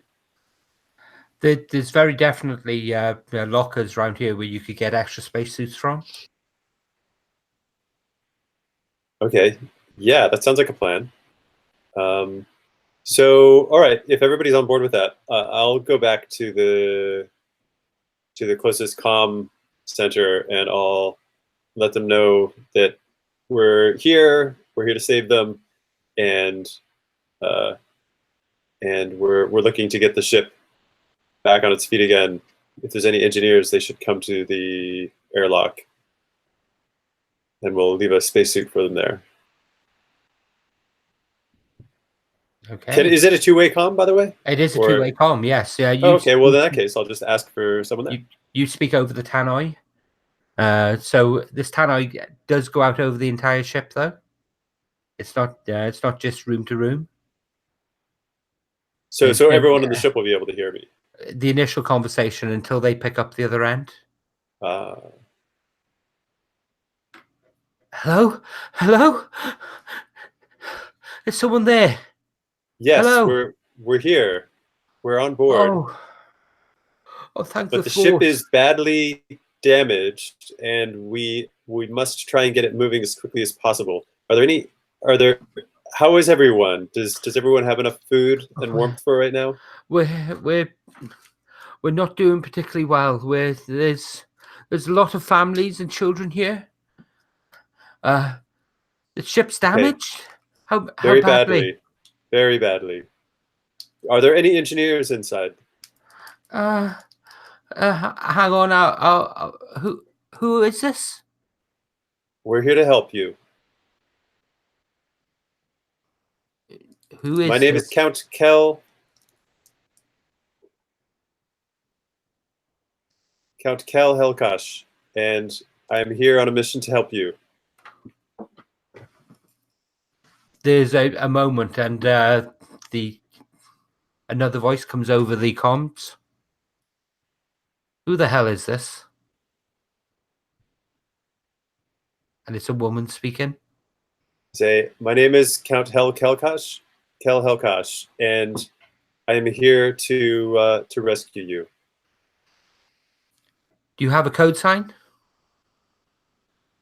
Yes, and I send over one of the rebellion secret codes. She replies with the counter phrase. Oh, thank goodness.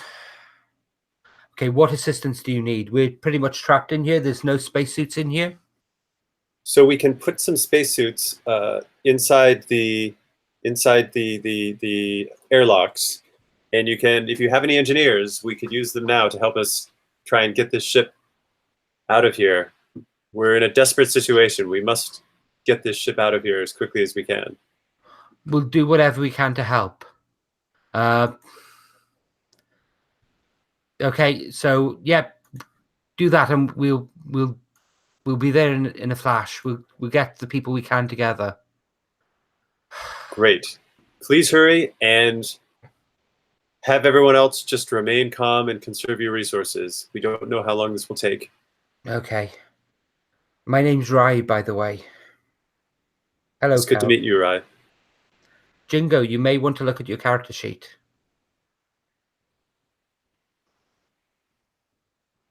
Sorry, you're muted, unfortunately.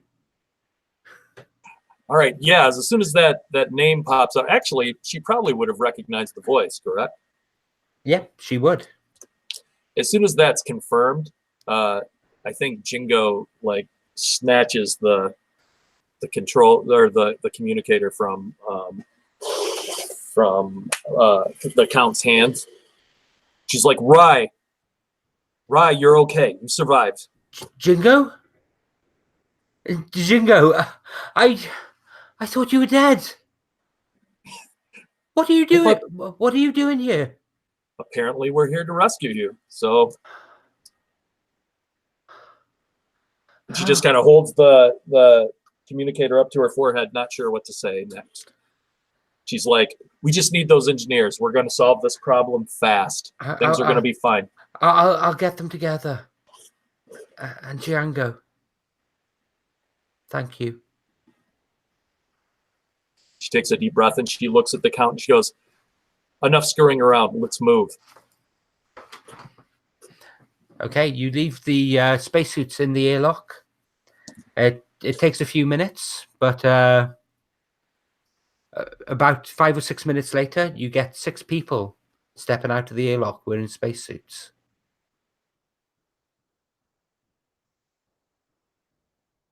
You wanted our help? Yes. Yeah, we need to fix this ship.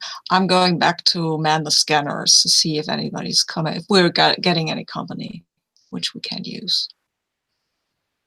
Yes. Whichever among you knows anything about getting ships back online, we need you in engineering right away to make whatever repairs you can.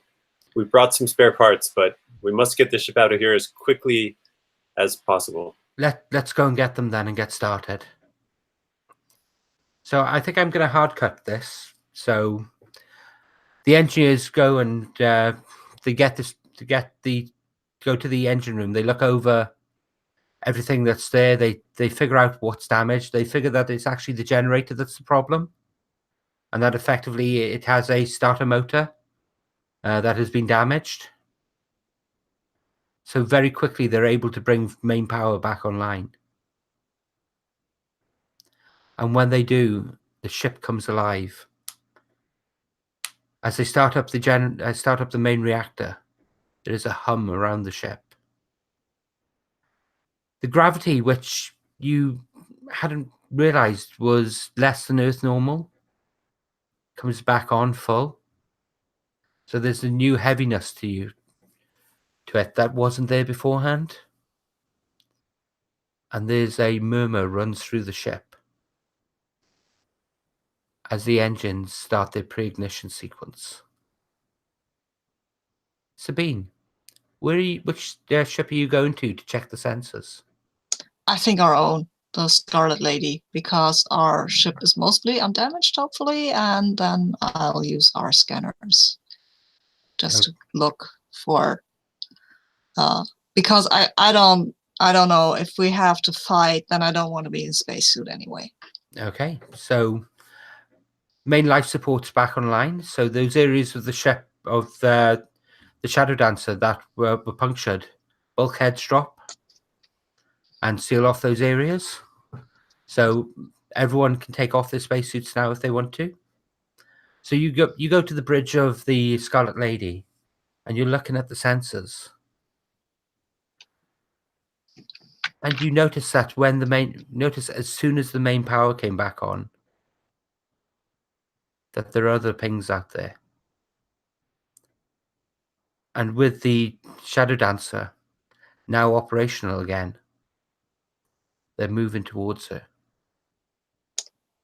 I think that's probably the bounty hunter, right? Not the Empire, because the Empire wouldn't have waited. So I'll give a shout out to everyone. Hey guys, the bounty hunter is coming. Maybe somebody should come over here to fly this thing while I shoot these guys down. Just saying. You pick up 3 ships heading in. 3 of 3. them. Yes. Yeah. Guys, hurry. What are people doing?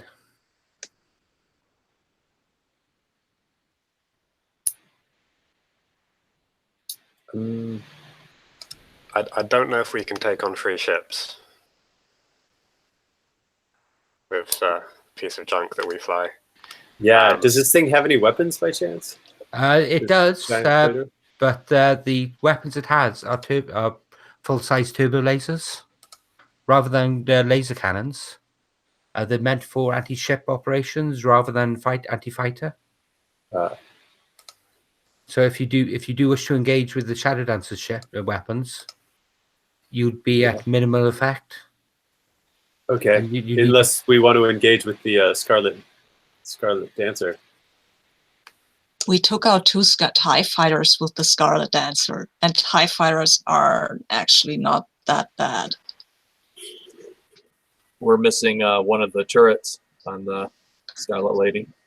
It's true. Yeah, I'm thinking instead of taking these guys on head on, they may not know about the Scarlet Lady yet. Maybe you hide and we set up a little ambush at the docking bay and wait for them to come in. I like that.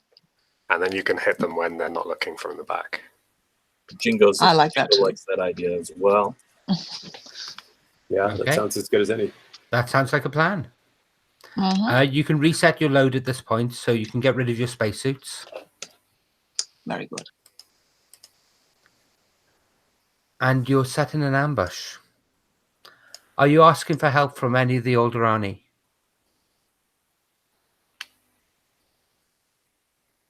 If they want to help, sure, why not? Yeah. Are there any of them good in a fight? Any of them know how to operate a gun? Why am I thinking of the old American show, The A-Team, where everybody builds all these booby traps and stuff? I was just about to say. Hey, Django, surely you wouldn't fall for someone who wasn't good in a fight. Right. As she takes off her spacesuit, you can see that she's in an Alliance lieutenant's uniform, and she picks up a blaster. I'd say however many blasters we have, let's hand those out and just have people lining the corridors, pointing at any docking bays we have. Okay. And I have a detonator. Is it possible to sort of rig that up so that I can remotely detonate it with my communicator or something? Oh, definitely. Yes, very much so. Could you mark your detonator, please? Yes, I've marked detonator and communicator. Okay. Could we maybe disable some blast doors so that we can create a path that they have to travel down? Yeah. Yeah. All these things are possible. So with that done, the first of the bounty hunter ships. Can I ask before, do we fly the Scarlet? We have to fly the Scarlet Lady away, right? Or No, should we just leave it in place and set the trap in the... I think that's better. You can leave it docked, so you don't need to send anyone away. Cool. So unless they get in close, they're not going to notice her. Okay, but they have to know that somebody's here and is helping them to fix stuff anyway. So I guess we'll just leave her. Maybe do something that. Oh yeah, because we can totally make it seem that our laser turns, the one that's still working, that is disabled. Maybe with a fake signal that we have, of course, on our ship. You can just turn off the power.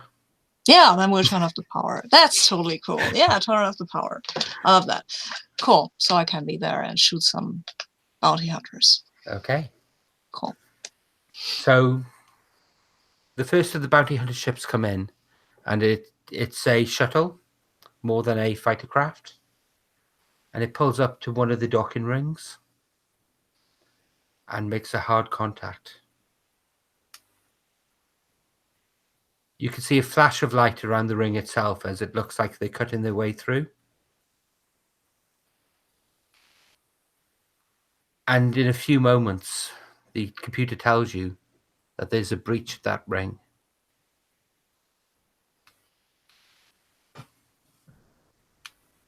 People rush towards it and rush to take a position from the way that they would have to come, as you've narrowed down the routes that they can go.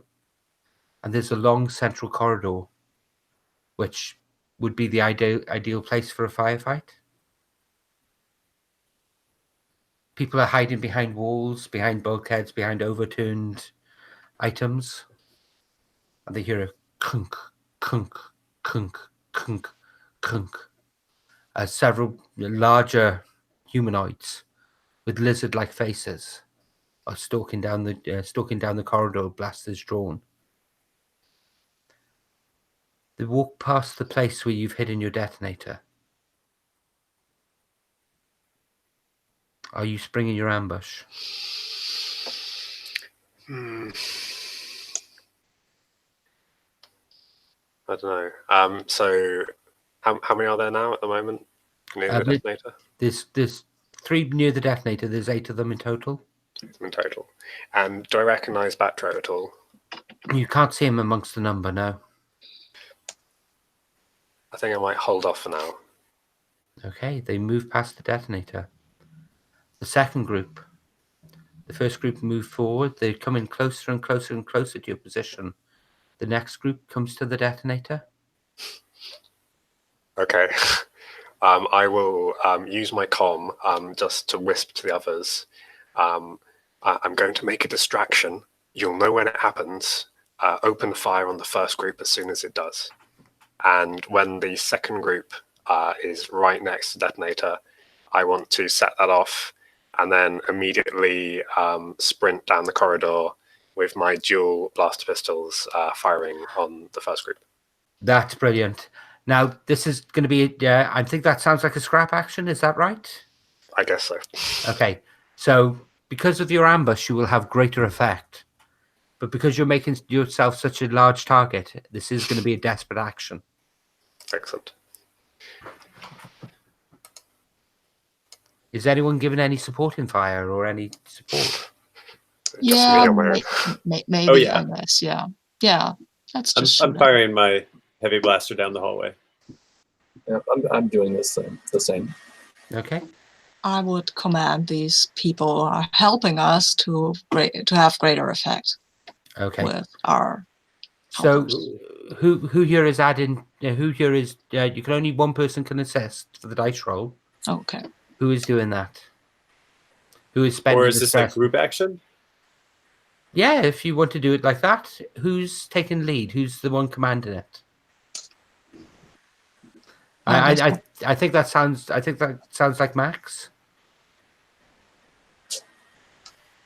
Since I've got, I guess I would be the first one, sort of, into the breach. Okay. So can for group actions. So when you lead a group action, each player who participates roll for their character. The best single roll counts for the action result, which applies to every character that rolled. The person actually leading the action takes 1 stress for any 1 to 3 result, including their own. So can everyone roll scrap, please?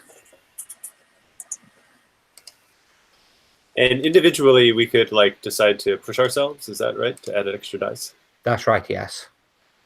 Oh, how do I push myself to add an extra die? To spend stress. You spend 2 stress. Yes. Oh, okay. And what would we roll? Is it risky or desperate? This is desperate. Great effect or standard? This would be great effect at the moment because you've laid the ambush. And are there any bonus dice for the fact that it's a group action? We just take the highest, and that's the. You take the highest, but if you roll any 6s, then it counts as a critical success. So you get to increase the impact, the result by 1.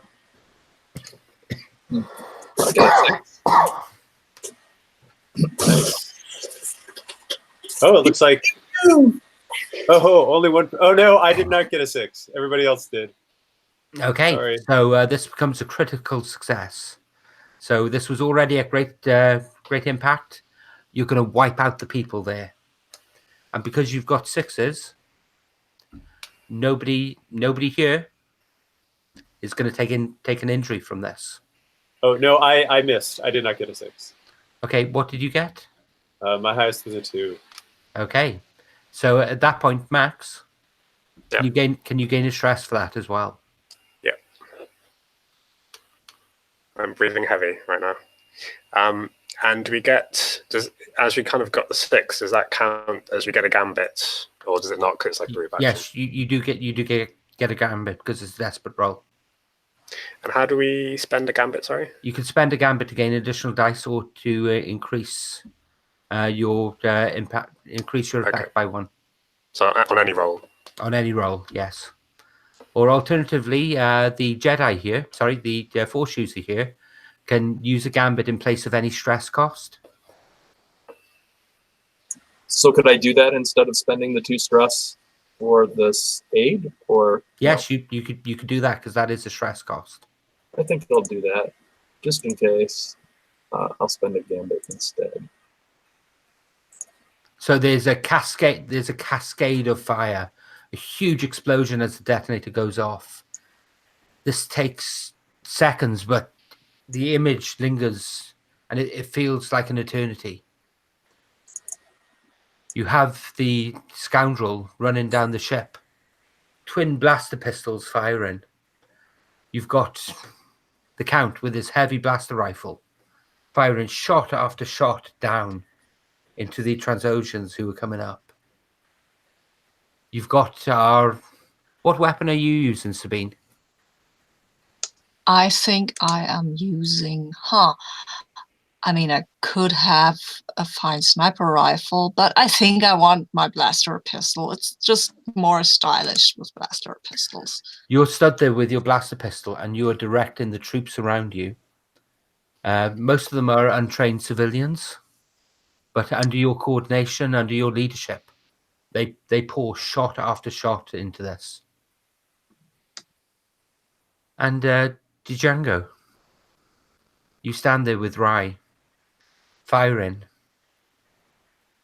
What are you're using the blaster pistol, are you? Yes. You fire shot after shot.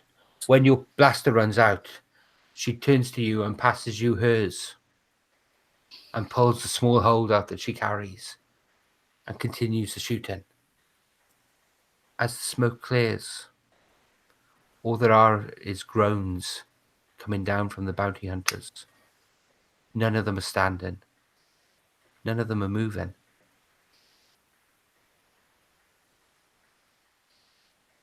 Except there is some movement at the end of the corridor. You can see someone stands up and throws the body that he hid behind to save himself from the wounds, from the blaster shots, and throws it to the ground. He staggers up, and the bounty hunter is standing there, looking at you. Batro. His sneer fills his lips. How did you do this? He's backing up, his weapon drawn. All your weapons are pointing at him. His gun comes up. Stay back! Stay back!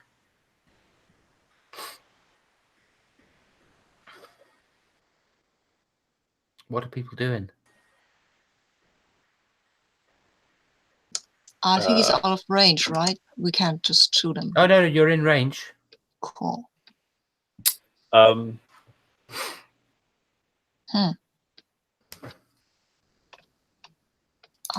think... I guess I know Batro. I'm sure we've run into each other many times in the past. So I'm kind of hiding behind like a crate or something. And I'll just shout out, Batro, give it up. You've got no chance. Just drop your weapons. Give us your ship. Surrender. Is that you, Duran? Yeah, it's me. Of Come course, out. it's me. Come out here, you coward. I just killed all your men. Let's give up. And I won't forget it. And he's backing up, and he's literally got his back to the wall. I'm definitely not coming out. I'm staying there. If it looks like he's getting away, I will shoot at him. But if not, then I'll let them talk it out. These weren't just my men. These were my brothers, you Stark. You nerf herder. This was blood. And his blaster pistol it basically scans the corridor. He's not just pointed at one person. He's effectively trying to cover everyone. And he's panicking. And you can see the rage in him. Django, you can feel the rage in him. Yeah, I think even though we seem to have the drop on him and he's the only one left, you know, I think in that camera shot we have Jingo's blaster pistol and the end of it is shaking. From seeing this video of what he can do as a small child. And I think we cut back to the bounty hunter, and we hear the clatter of a blaster pistol being dropped and that piercing sound of a lightsaber igniting. He sees the lightsaber and he turns, and the fear in his eyes. He's seen those weapons before, and he lifts his blaster and starts firing. I'm guessing everyone's open up on him at this point. Yep. Yeah. Okay. So his body is riddled, but he does get some shots off. I'd like people. This is a desperate situation. He has the gun out. It's held out, and he's willing to die to get these shots off. So, Django, I think given the situation, I think your shots are the ones that are going to matter. Well, I'm thinking, as I'm imagining this, I'm picturing her sparking this thing up as a way to like try to change her fear, right? You know, she's thinking back to her Inquisitor training. But once he opens up, the only thing he's thinking of is Rye. You know, or the only thing she's thinking of is Rye. I'm sorry. So I think Jingo like steps between, and I don't know if she can do this or not, but she's just trying to reflect blaster bolts, if that's possible. Yes, in fact, I would like you. So in this instance, he is going to be shooting at you. I would like you to, I think that's an attune action to be able to basically match your, rather than scrap or anything else, you're trusting in the force at this point. Mm-hmm. So I'd like you to roll attune. Okay. And is there, on my dark side clock, is there anything that happens other than an advancing for using it? Well, when it gets to 6, you gain a condition. Okay. All right, so this is desperate? This is desperate with standard effect. Okay.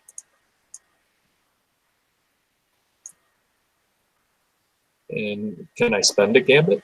You can if you want to, yes. All right, all right. I think this is pretty important too. 4s. Okay. So you get him. You shoot him. He will die as a result of this.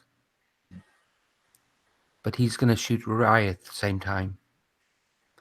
You manage to block most of the blaster bolts. But there's this one. Your blade comes in. The lightsabers don't absorb the bolt. They direct it. You catch the shot. And your eyes follow it as the bolt swings past your head and towards Rye. Would you like to resist this? Man, you know, she needs to try, but man, dramatically, I think this is like perfect. Let's try and resist it. All right. Okay.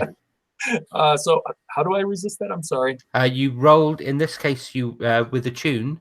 Attune is a part of resolve, so you will roll resolve. Oh, okay, just a moment. Resolve. I'm sorry, I see Attune. What's So if you look just above Attune where it says resolve in white, okay? I so see. if you click that, And no bonus dice. no bonus dice. What did you get? 2s. Okay, so you take 4 stress. You will stop the blow, but what does that leave your stress on now? I was at 1, so 1, that'll be 5. That's fine. You're not having any problems yet then. It's only when it gets to, what is it, 9? No, when it gets to 10, it then resets. Okay. So you block the shot, but it barely misses her. Her hair is singed as it goes through. And she has a startled look in her eyes. What just happened? And she was well aware that the shots were coming down at her and you were deflecting the shots that came at her. And she just puts her arms around you from behind. And she quietly starts to sob.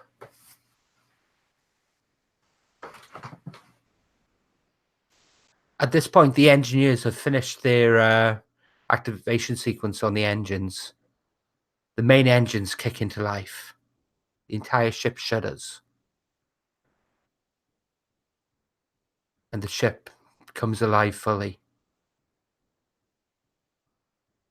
I'm going to hard cut now to the epilogue, because we only have 9 minutes left.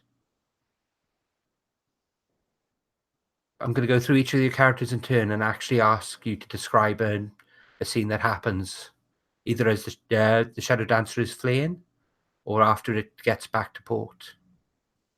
So I'm going to start with you, Walter. Do you have a scene you'd like to describe? Yeah. I think the scene is one of Kel dropping the destroyed communicator of GZ, his rival that he talked to in the very beginning, into the post with a little note saying, "Oh, I found this. I think it belongs to you, and maybe you'd want it back.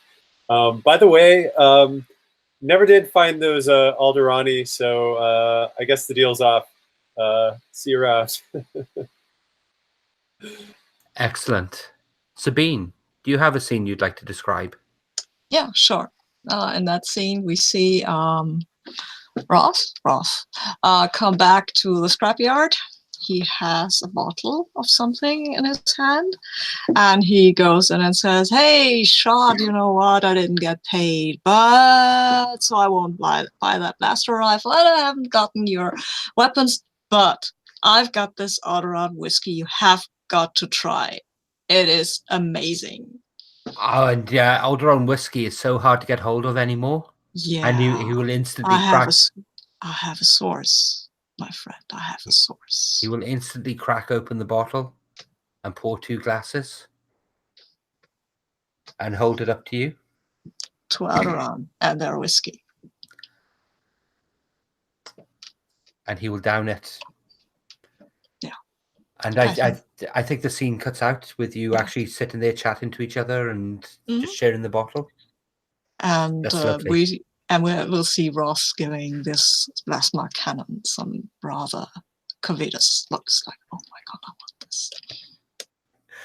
Excellent.